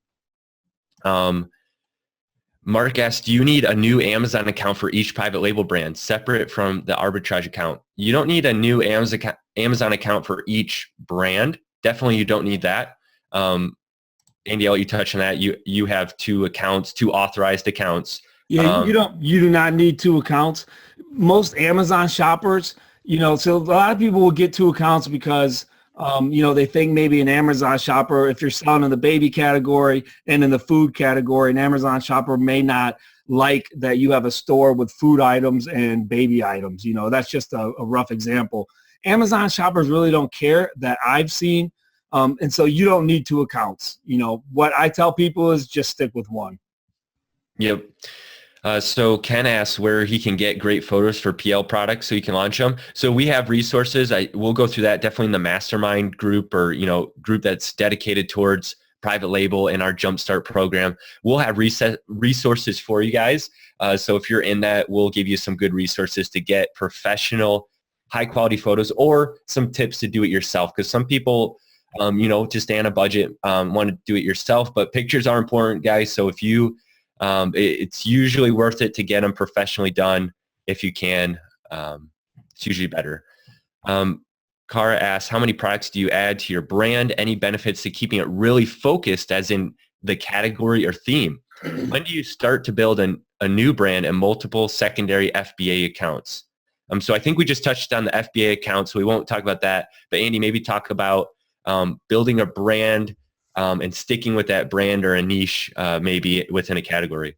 Yeah, so I have a brand. It's in the baby category. And this is, I call this like my main brand. I trademarked the name, which by the way, when you do find a home run product, you want to trademark that name because that's actually the easiest way to keep other sellers from jumping on your listing. You want to trademark your name. You want to make sure that, if it's a clothing item or whatever it is, you're getting your logo, your name put on that product. You actually have to do that if you want to try to get in the Amazon brand registry. Your product has to have your name and logo on it. And that's what I'm doing. So in this brand, I have like 18 or 19 separate SKUs. And so I'm building it out. I keep adding to it. It's where most of my time is spent. Out of my 750,000 in private label sales, I have to look at, I think I want to say at least 650 were of this specific brand. And so that's the goal. The goal is you want to try to find a home run product and then just add SKUs that can be in that same category. Well, we just looked at that guy's store, Highwear. If you were here earlier, and you see like his products are similar, they're all in the kitchen category. Some of them were glass, a number of carafes, but you can see he just keeps building that brand out, and he had probably like 30 or 35 products. And that's cool because when a customer purchases one of the products, they're happy with it. They can then go back and see all the other products that guy's selling. And then of course, like what we said earlier, he wants to build a Shopify store or he wants to be able to start selling other platforms. Now he has this brand, this Highway brand, with 35 products that are all similar. So that's the goal. All right, April Scott asked, could you repeat what you said about a certain symbol on the photo? So April, if you are looking on the Amazon catalog, searching through products, you might see some of the pictures have like a guarantee or a #1 product and a little symbol in the picture. That's technically against Amazon terms. If you go and type into Amazon picture requirements, it'll show you all the requirements. But there were some popular private label programs that were out there that were telling people to do that before, but technically it's against the term. So that's what we meant by that. Going through some of the questions here. What version of Jungle Scout were you using? Andy was looking at the Pro version, so there's some benefits to the Pro Jungle Scout version as opposed to the standard. They both work well, but the Pro has some nice features, including the trends that we weren't able to look at for some reason tonight, but it does have a trend, which is nice there. Do you usually need some reviews before a new private label product starts picking up sales? I'll answer that a little bit, and Andy, feel free to add anything. You do usually need some reviews to help get yourself started. So we go through that in the program. You have to be careful because you have to do this in a certain way. So anyone who's currently private labeling knows that there's very specific ways that you can try to get some reviews, possibly by giving promotions away, as opposed to, you can also just try to get organic reviews. But it's tough to get organic reviews sometimes when you're first introducing a product. That's why, like we said, there's a whole section or some videos dedicated towards launching your product, because it's so important to make sure that you are getting your product to the Amazon warehouse and it's actually selling. It's not just lost on page 20 of search or whatever. So getting reviews is helpful, but we don't recommend that you try to do giveaways without knowing how to do it correctly. That's very important. We didn't talk about it tonight, but people lose a lot of money by doing giveaways incorrectly. So make sure you know what you're doing if you're doing that. I'm going to read this. Say you were doing 2 or more private label products from different categories, one from sports and outdoors and one from pet supplies, for example. Are you using the same brand name on the 2 products, or are you creating multiple brands and selling under the same seller name? I think we touched on that. You can have multiple brands under the same seller account, and you can kind of just split up your brands. And then you just have to decide if you want to focus in on a brand and build that out, or if you want to just go wide with many brands. Ken asked, do I need to trademark my brand before I launched my first private label product? Did you already say that, Andy, if you need to do that? Yeah, so what I would do is, this is just part of the search process. And again, this is like all these questions that we're answering. This is why we say you need to take a course. If you don't take our course, take another course, because there's a lot of details that go into this. So when you're in the research phase, like we just were, we found that glass carafe, right? My next thing that I would do then is before I go to Alibaba, I'm going to try to look to see if there's a patent on this item. Now, that's probably a bad example because it's a glass jar, right? They've been around forever. There's not going to be a patent on it. But if it's another unique item, like that's the next step. Before you spend time on Alibaba or Global Sources or any other site, you want to see if that product has a trademark on it. And so, in the course, we talk about the best way that you can see if there's a patent on the item. It's pretty easy to see if there's a trademark on whatever brand you come up with. You just type it in. There's a site, trademarks 411. And again, this is just you're being creative. What are you going to call that brand, right? Before you name it, before you have them put a label on it, you want to see if there's a website with it. You want to pick a name that you can create a website for. You want to pick a name that you can trademark. And so you have to do a research, and there's different sites where it'll come up to see if there's a trademark on it or not. That's part of the research phase. So Adrian asked, do you have to buy the web app and Chrome extension separately for Jungle Scout? They are 2 separate software pieces. So the extension is a one-time fee and the web app is a reoccurring monthly fee. I don't think the extension has a free trial, but the web app does have a free trial. So you can check that out. Follow the link that we gave you in here to check that out. Hey, Nate, real quick. Hey, you guys, if you could, if you have the question and answer box, if you could put your questions in there, it helps. So that way we don't lose it in the chat. And so we are still trying to look at some of them in the chat, but from now on, if you could put them in the Q&A box, because it'll leave them there and we can scroll through them a lot easier. Go ahead, Nate. Yeah, I'm going to hit Grace's question she just asked was, are you guys gold Alibaba members? I'm told this is the safest way to go. So that's a little confusion there. So the gold is for the actual manufacturer supplier. So we wouldn't be gold member or members. Is there a gold member with Alibaba as well, Andy? No, yeah, that's just for the suppliers. Okay, so we do recommend we go through this in the program because this is so important. That's why, like Andy keeps saying, take our program or someone else's. You just make sure you get this right. But you do want to work with reputable suppliers. So we do typically recommend work with gold member suppliers. But again, there's more than just that. So hey, let me take this question. Sean asks, what % of your PL products fail? So Sean, this is what this is part of my research phase. When I'm picking a product, this is the question I always ask myself. And I learned this from Zach Lonis. I don't know if Zach's in the chat room or not. But the question I always ask myself is, if the bottom drops out on this product, right? If maybe the market gets too saturated and, when I was looking at it, there was only 2 sellers and now there's like 200 sellers. Is my margin good enough that I can either, drastically reduce the price and break even, or maybe just lose $1 or $2 a product, right? That's the question I'm always asking myself. If I spend $4,000 on this product, right? Is my margin good enough? So if I'm looking at a product, can I land it in the Amazon warehouse for $5? Is the current price that it's selling at right now $20? Okay. If that's the case, I can drastically reduce my price, right? If the bottom drops out, and generally I can break even on it or lose just a little bit of money. And for me, so far, knock on wood, that's what the process has been. I've been able to pick products that maybe more competition came in. I was able to drop my price, sell through the inventory, and then not reorder anymore. And so that's just a huge thing you need to think through. Zach just said it in the chat. When you're picking your product, you have to have good margin there. If the margin is not there, don't import and don't choose that product, all right?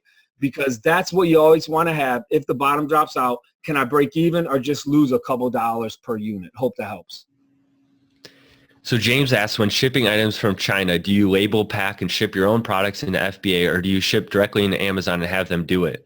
So both, James. So this is what's great about what we can do now.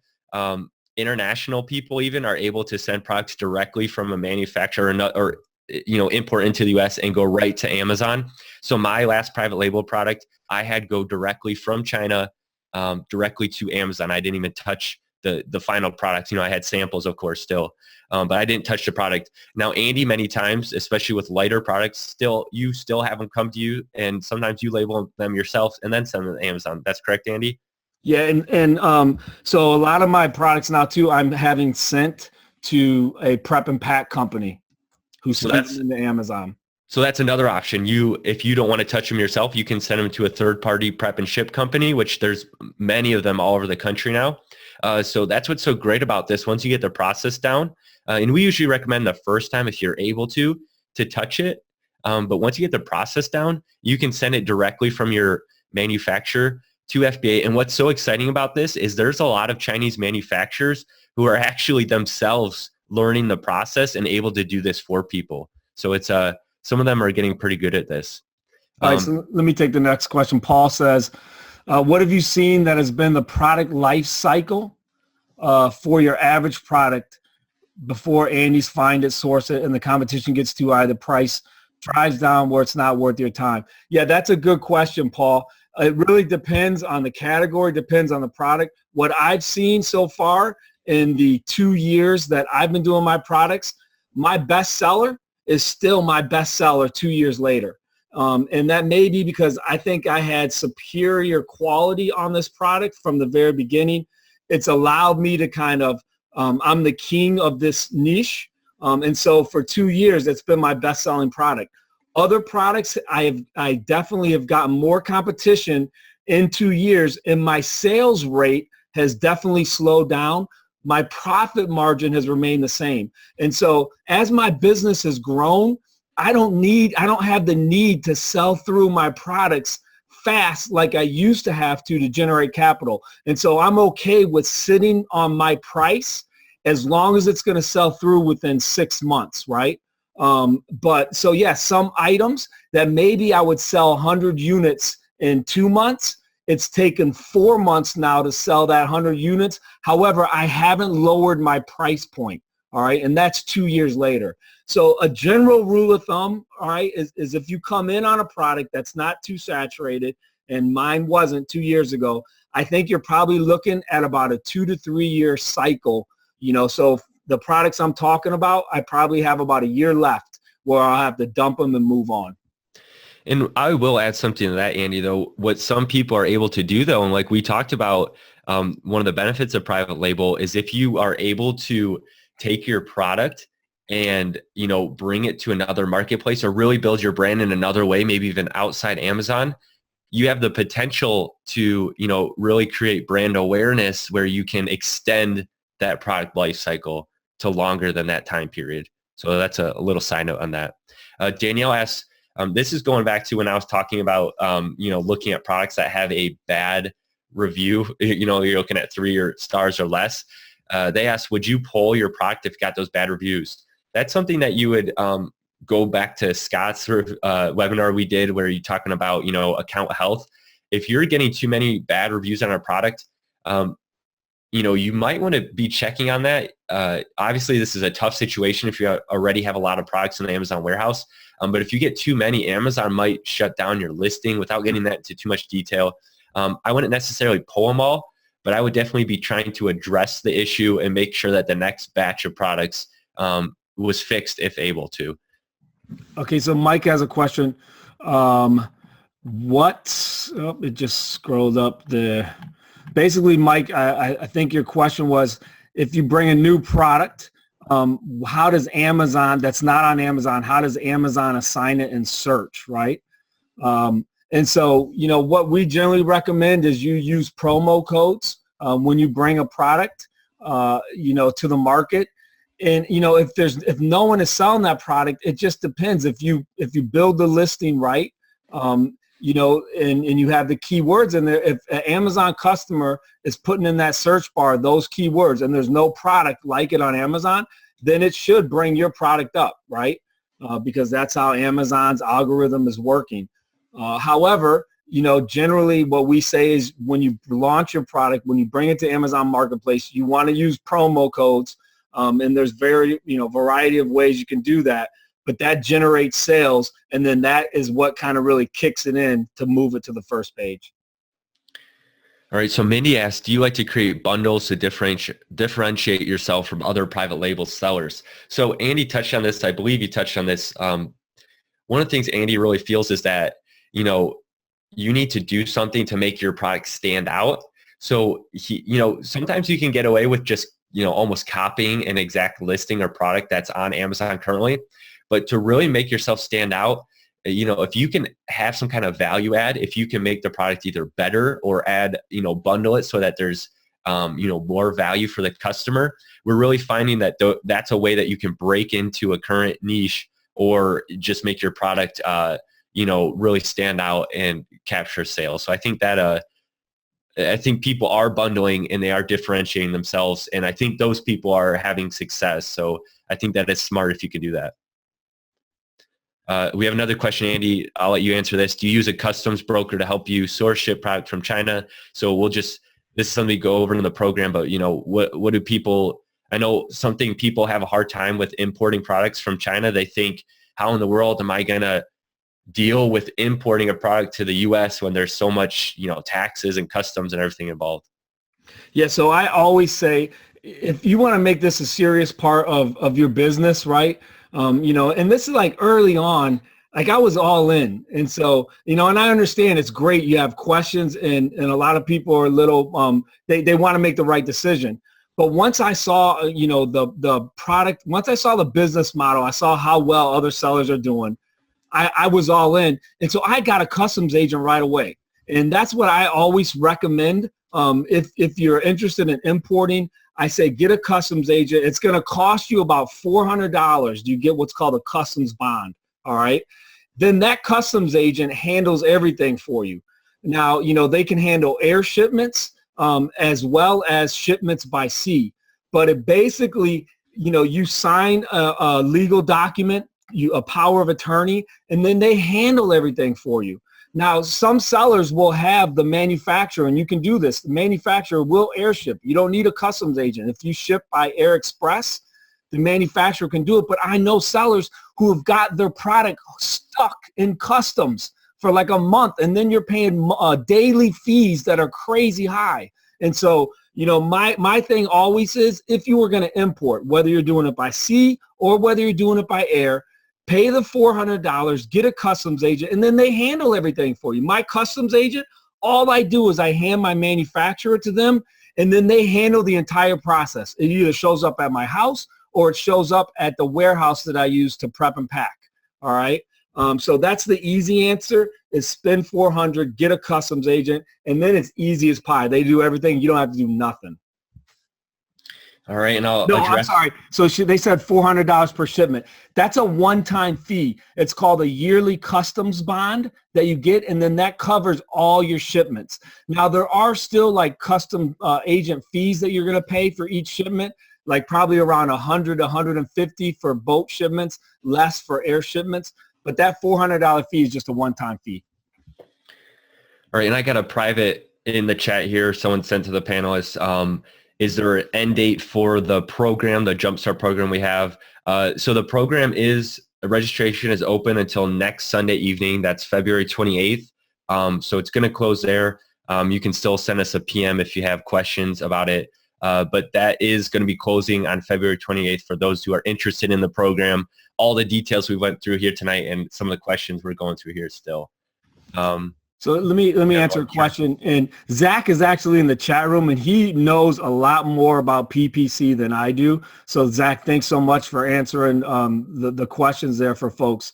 Kelly said, what's your PPC strategy? Do you ever stop running PPC? I just shared this, Kelly, in my course group. I hate PPC. I hate giving Amazon more money. They already get a good chunk, right, through the pick and pack fees, and then through the percentage that they charge me. And so, my how I combat that is I try to pick products that have little competition, but that Amazon customers are searching for. And here's the tricky part. I think a lot of Amazon sellers don't realize how much money they're losing on PPC. Nate wrote a great blog about this, about knowing your numbers. I think a lot of Amazon sellers will bring items to the market. They turn on PPC super high. They're not making any money because they're paying Amazon all of this through pay-per-click. And so there definitely is strategies, and there's definitely a time to use it. But I say up front, pick a product with less competition, right, and with higher Amazon customer demand, so that you don't have to compete with other sellers. Because what's happening now is, if you're selling the same thing as someone else, that seller may set their pay-per-click at $2. Well, then their ad is going to be before yours. So you're going to have to set yours at $2 or $2.05, and it's like an auction. And so you got these sellers. I talked to a guy the other day that's selling a product. His product only costs $7.99. His PPC, pay-per-click, is $10. That's how much he's paying. Because he has another competitor, right, that he's trying to come against. And so you definitely have to be smart in their strategies, but you want to use it as less as possible. Yeah, and I think there's a lot of confusion with PPC because, like, people, like you're saying, people are using it and not realizing how much it's draining on them, because it even can come from a separate credit card or bank account from your normal account. So you don't really realize how much it's draining. And like Tony's asking, it does charge you even if the customer doesn't buy it. As long as they type in, see your ad, and they click it, it's charging you. So it's important to be aware of PPC and the ins and outs of it. But the good thing about PPC, I know we say we hate it, but the good thing is you can bring a product to market and have an advertise it and have it on the first page. So there's it's a love-hate relationship. I use PPC, and you can bring a product right to the first page. You're paying for it, but you're basically paying to advertise. So there's goods and there's bad to it. Yeah.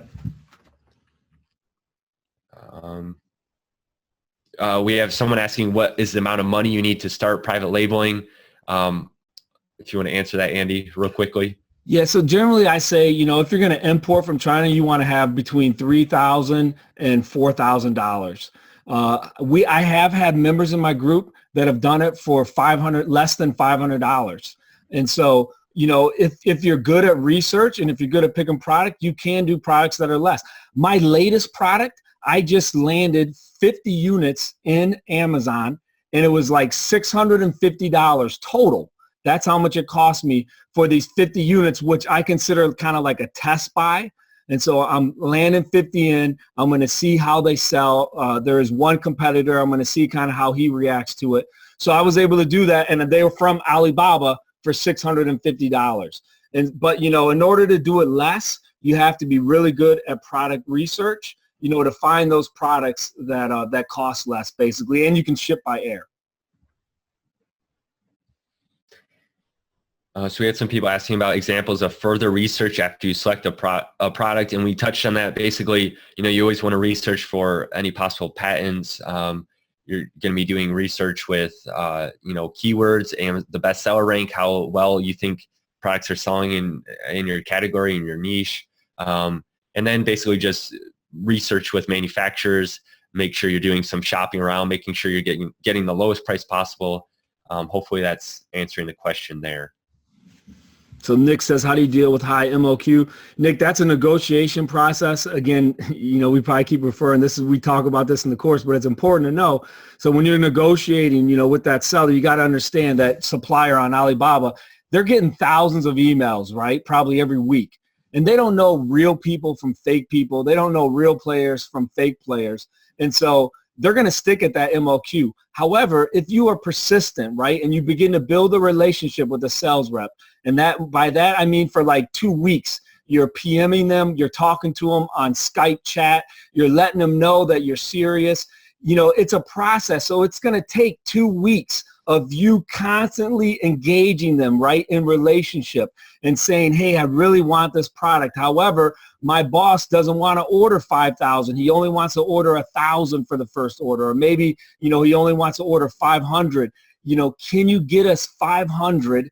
And, I promise you, if the quality's good, we will go higher on the next order. But it takes 2 weeks, and it takes 2 weeks of persistence of working with that supplier, because they're just going to come back like they do to everybody, say, no, get away from me. You're not worth my time. But if you are persistent and you develop that relationship, and I've seen this time and time again with members of my course, and it takes 2 to 3 weeks, you'll eventually get that MOQ down. So Mark's asking how many samples is a good number of samples to order? I know usually you usually recommend at least a couple units for each product, and it can depend on the product and if you're not happy with the first sample or first couple samples. But usually you're recommending at least a couple samples. I know I do, and I'm sure you do as well, right, Andy? Yeah. So you definitely, that's like a huge piece to this. Again, if you're new at it, you always, the sample process is like the biggest piece when you're importing. You have to vet that sample, make sure it's good.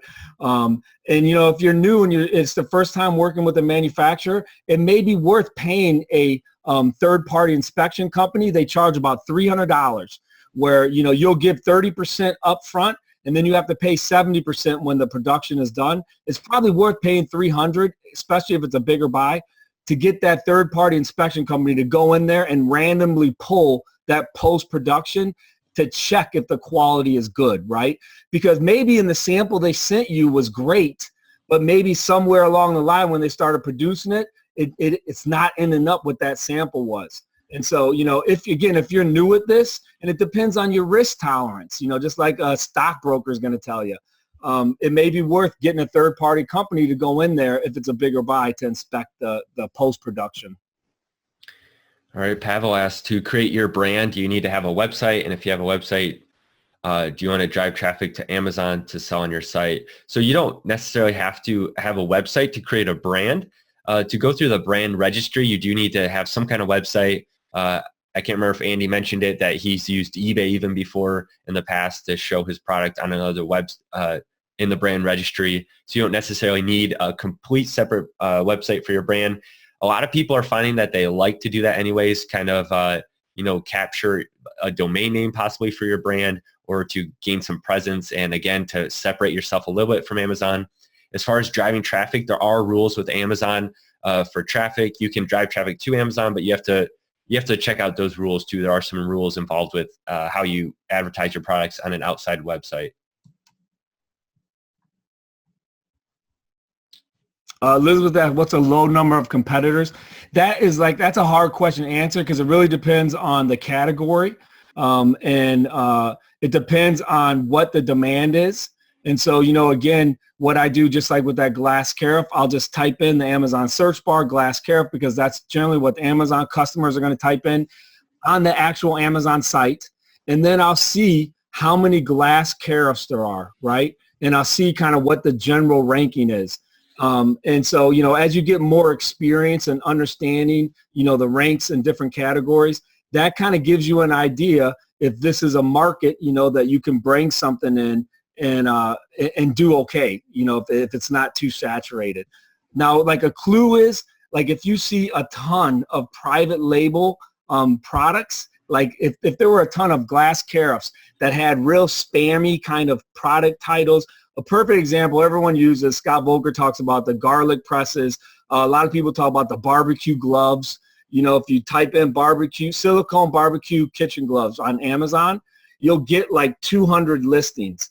Those are the ones that you want to stay away from because you're going to have a lot of competition and you're fighting against those other sellers.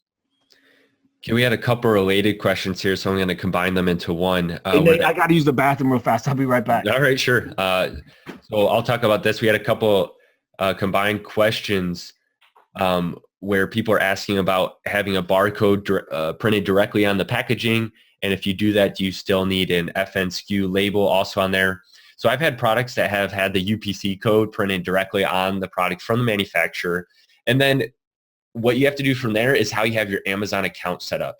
So if you commingle your products, which Nora asked about, can you commingle your products and not put a label on? You can do that. So if you're comfortable commingling your products, you don't necessarily need to have an FNSKU label on the product as well. You could just have your UPC code, and Amazon would be able to scan that and put it through their system.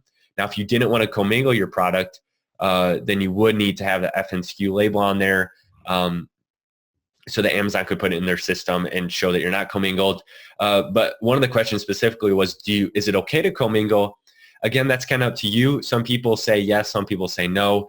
The reason you might be okay with commingling is because you're not expecting other sellers to be on the listing. It's only going to be your product, so you don't care if you're commingled because it's just you.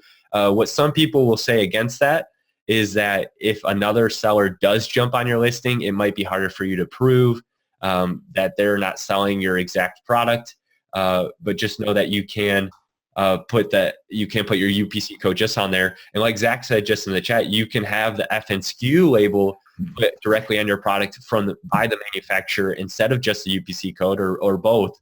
That way you can eliminate that process or worrying about that.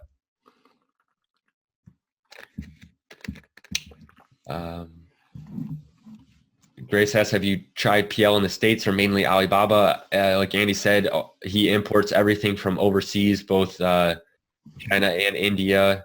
And he finds that just for price reasons that importing from those locations usually makes the most sense in order to compete and make a good profit.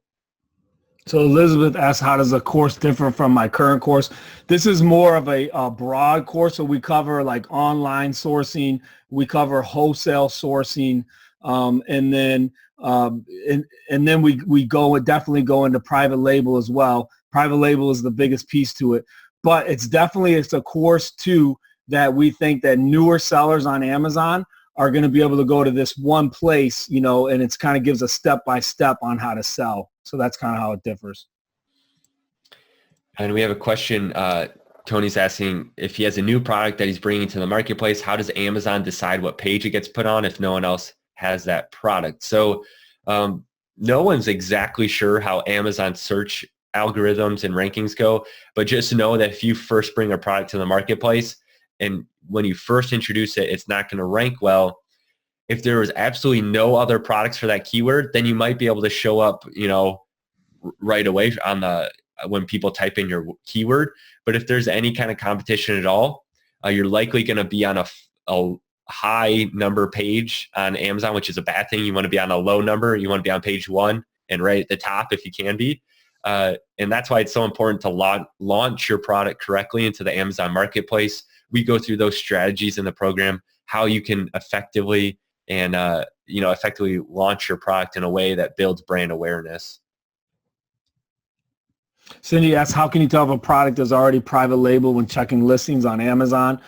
Well, if you saw the webinar at the beginning when we went through using Jungle Scout, you can put in one of the filters as like one seller, and then you can exclude Amazon. So that's one way. And again, you do have to be aware of brands. And so, sometimes you might see an item and you're like, wow, that's a really good seller, but not realize that that's a brand-driven item.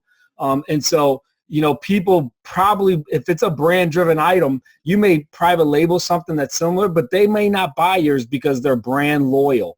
But generally you can tell if you go to their store, you can tell just kind of by the name if it's a private label product.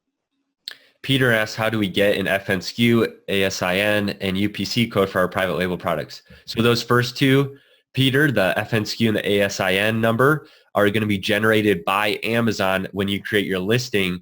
Every listing has a unique identification number in Amazon's system. So you don't have to worry about that because Amazon will give that to you. A UPC code, you do have to, if it's a private label product, purchase your own UPC code. They're really cheap. You can get like 1,000 for $5. I don't know the exact amount, but you can get them on eBay really cheap. So you don't have to, getting the UPC code isn't a big deal. And then you can enter that in your Amazon listing when you're creating a listing on Amazon. We have people asking about, Adam asked, how do you determine that a product is not oversaturated on Amazon? So that's difficult because there's quite a few factors that go into that. But I would look at the historical bestseller rank. These are some of the essential tools we go through in our program because it's so important to make sure that you're looking at, smart buying decisions. And that's really about that when you're talking about, oversaturation. Are you making a smart purchasing decision? You want to look at, the number of sellers on that particular product is obviously going to help you determine how saturated it is, but then also the amount of demand. So, right, if there's a higher demand for a product, there can be more sellers on Amazon because, there's more to share. There's a bigger pie, so you can give out more pieces to sellers. So you have to kind of look at the, number of products that are selling, the amount of demand in that particular product, in that niche as well, and then how many sellers there are. And as far as like a number, that's hard to say. Everyone's different. Every category is different. We go over that in the program, and in our mastermind group especially. That's what's going to be helpful about this group because people can ask questions like that specifically. People are asking about reviews and giveaways. I don't know if we want to get into that too much, Andy, but do you use any companies or programs or websites? I don't know if you want to touch on that. Yeah, so, there's a lot of hoopla about this probably 5 or 6 months ago because people were afraid that, Amazon was kind of cracking down on the fake reviews, what they were calling them. And so what I tell my members is every time I do a promo giveaway, I do it in a different way. And so, yeah, I do have a number of groups. Review groups that I use. I never use the same one twice. I always mix up how I do it. And for me, that's the best way. I do not ever go against Amazon's TOS. So you have to know that, going in. You have to know what the reviewers have to leave. So when you're doing promo codes, the reviewer always has to put in the review, I received this product at a discounted price in order for an honest, unbiased review. If they don't put that, Amazon's bots will kind of go through and they know, and you'll get those reviews wiped away. And so there are certain things you have to do, to when you generate those. I always say go by the Amazon TOS. And it's Amazon's program. I mean, if you look at Amazon, they have the top reviewer program, buying program. They promote, the top 100 reviewers. And so, they believe in it and there's value there. You just have to go about it the right way. So Amy's asking, how do you get your items from the U.S. port after your customs agents get it here? Do you have to hire someone else? So that's basically getting into the whole freight forwarding, depending on how you do it. If you have it sent directly to your home or to a third-party system or directly to Amazon, but you would, many freight forwarders can also be your customs agents. So basically, yeah, you do have to work with them to set up someone that will pick up your products from the port and then get them to where they need to go. And if they're going to Amazon, just know that whoever the trucking company is, either needs to be a partner shipping with Amazon or needs to know the process of setting up an appointment with Amazon to get it there. So Mike says, with tools like Jungle Scout making it easy to find PL products, do you see it becoming more difficult to find products or more market saturation? Yeah, I mean, it's definitely, and I think we said this in the webinar, you have to stay ahead of the curve. You have to think smarter, right, than the sellers that are on there. You have to bundle. You know, what I say is differentiate your listing. And so maybe if I was selling that glass carafe, I would add some type of complementary product to it. Maybe I would add an extra lid, right? Because maybe lids get broke or people misplace them. And so maybe with my glass carafe, I would have the glass carafe as well as an extra lid with it. You know, just something so that my product and my listing is a little bit different. It's going to cost me less money. But Mike, with that said, and I said this earlier on, there are still thousands and hundreds of thousands of products that are not even on Amazon yet.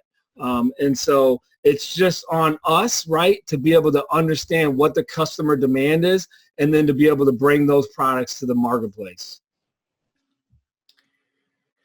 Amy asked if we recommend brand registry over just making a new product page. So those are two separate things, Amy. So, you know, going through the brand registry really just helps for your brand and helps you basically tell Amazon that you control the brand and listing, but that's separate from creating a product page.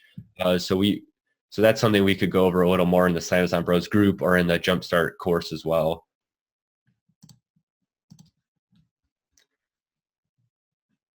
So Daniel said, I said one glass of your straws broke per order. No, Daniel, I meant there was only one glass straw in the 3,000 that were shipped to me from China.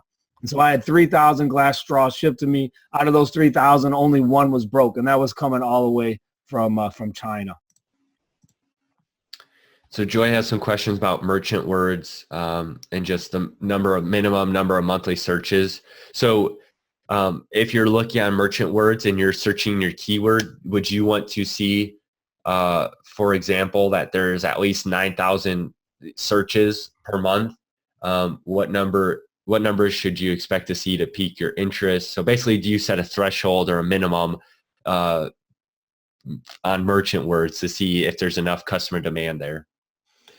Yeah, I don't rely heavily on merchant words. I'll be honest. I rely a lot heavier on the BSR, the history of BSR, and then the number of competitors that are in that market, and then using Jungle Scout to see, you know, what they estimate in units being sold per month.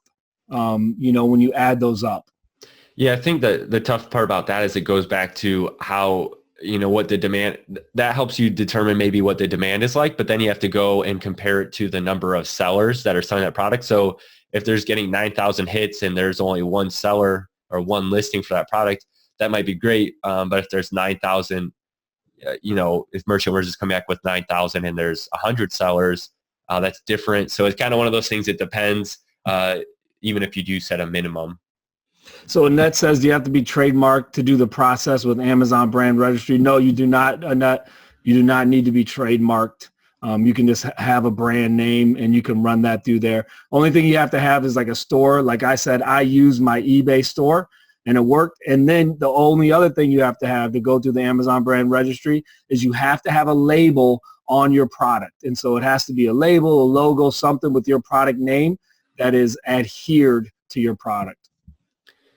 So Paul's asking about some sales tax and basically tax issues and everything. We're not going to get into too much tax stuff just because we both use accountants. We recommend people speak with CPA or professional accountant with those types of issues. We do use some software. If you go to Slamazon Bros and go to the resources tab, you can see some good software there. Inventory Lab is one I've used, and it does help you track sales tax that you can collect. But we're not going to get into too detailed on that just because we typically refer that to a professional there.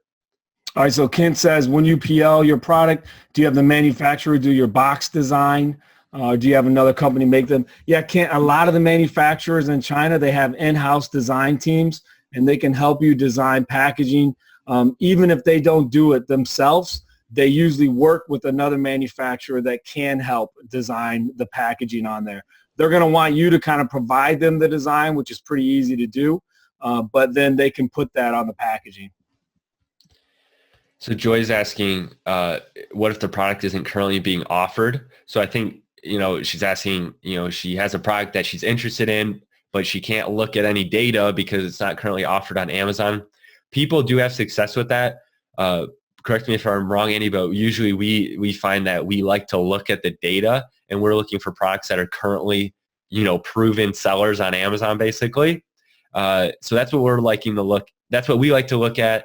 That doesn't mean that you can't look at something that's not currently being offered. Just know that you would have to do the data research basically elsewhere. And that's where something like Merchant Words or Google Trends or Google Analytics might come into more of a play, just to make sure that you're getting that some outside data if you can't click that on Amazon.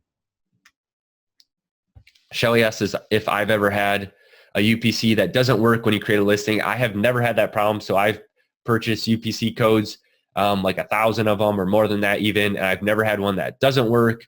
I've heard some people say they got bad UPC codes. I think you could ask for a refund from, even if you bought it on eBay or wherever. Most eBay sellers don't want negative feedback. So if you get someone that has a decent amount of feedback, a super eBay seller, then you're usually pretty safe there. And again, they're relatively inexpensive. You can even, most people don't need 1,000. You can buy 10 or 100 for just a few dollars. So Nick asked, do you have a set ROI minimum? I do, Nick. I would like to try to make at least $10 on each product I sell. And so that's kind of like my threshold that I always go for. I want to be able to net at least $10. And again, if you're doing that, that gives you pretty good margin that if the bottom drops out, you should still be okay. And Andy, for you, I guess I can't speak for you personally, but I would, just talking to the past, I think your ROI on most of your products has been 80 to 100% a minimum, the ROI, and even higher on a lot of your products. The ROI I'm talking about here. Yes, yes. And you might be able to go lower if you're expecting a higher volume. You've talked to people who sell, hundreds of thousands of a product per month, and they're have a very low ROI, but they're able to, sell so many products that they're okay with that lower ROI. Tony's asking about the 1099 from Amazon. You need to sell either 200 products or over 20,000 to get that from Amazon, Tony. So someone asked, how do you ensure that you don't infringe on someone's patent rights to a particular product? Is there any way to know without doing an actual patent search? Tony, that's a great question. There are different sites that you can go to do what I call layman searches, where you can kind of look and see if they have a patent on it. But generally, it's not 100% foolproof. Maybe I would say it's like 95 to 99%, foolproof, that if you go through this process, and we actually have a video in the course that shows the exact process that we go through searching for patents. In order to do a real one, you have to get a lawyer, and you're going to pay that patent lawyer probably $20,000 to $30,000 to do an extensive, for real patent search for you. And so, most people don't have that kind of money up front.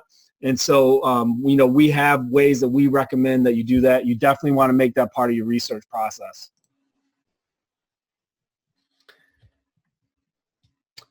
If you do have more questions, keep putting them in there. I think we've answered some of the recent ones. I'll just say again, guys, check out Slamazon Bros for the program that we do that answers all these questions and much more. If you're interested in private label, we highly recommend that you take any program, any good program, reputable program, and we feel ours is good.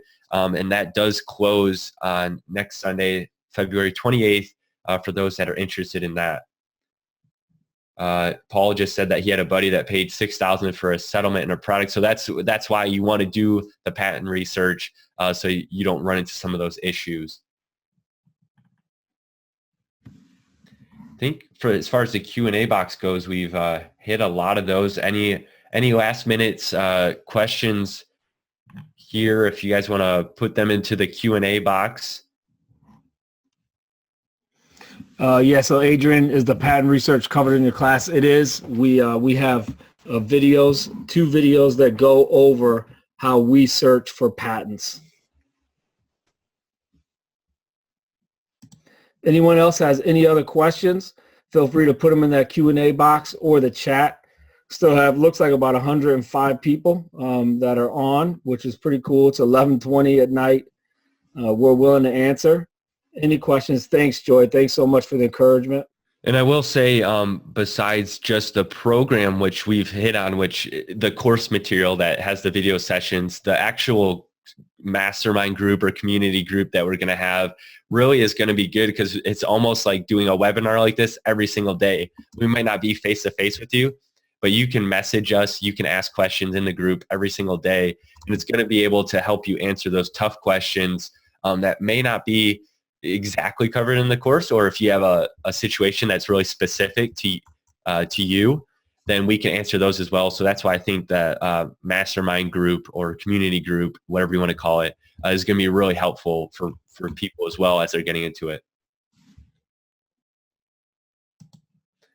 All right, we're getting lots of thanks, lots of people who are probably getting tired of hearing us talk by now, but hopefully everyone found this helpful. I had fun doing this. Hopefully you found the research process of just looking at Jungle Scout to be either informative if you've never looked at it, or if you're not in the private label, intriguing, to see how maybe you might go about private labeling. And if you have questions, guys, join the Slamazon Bros Facebook group if you're not in it already. Ask us questions. We're in there. And then if you feel like this might be for you, if you feel you want to take your business to the next level, we recommend that you go through the Jumpstart program. If you have friends or family that are looking to get started on Amazon, we think this is going to be a really good place, not only for private label, but just to get the basics down, because let's face it, just understanding Amazon platform and the bestseller rank and tools like Keepa and Jungle Scout, all those tools that we cover in the program are super important for people. If anyone has questions about that, feel free to ask us as well. So real quick, just some last second questions I see here. Pavel, yeah, I have used Sam. I've never used his full service, but I've used him for the source. He does a great job. And so I have 100% faith in him. I think he has a great service. There was one other question I thought I saw here. Oh, no, it went by. All right. Yeah. So like Nate said, thanks a lot, you guys, for hanging out. You can find us on Facebook, find us on our weekly show. Every Wednesday, we are on Blab at 2 p.m. So find us there. And hopefully you found the information positive and good for your bit. I'm running out of words. I'm starting to hit a zone here. Nate, you finish us up. No, I think that's good. I appreciate everyone's time here tonight, and we look forward to connecting with everyone more. Join us in Slamazon Bros. Go to slamazonbros.com. Check us out on YouTube. Subscribe to us on YouTube, and we will see everyone Wednesday and Slamazon Bros Live, the weekly show we do, and we appreciate everyone's time. Hopefully it was informative, and we will see everyone around. So thank you. I think that'll do it for us, Andy. All right. Thanks a lot, you guys.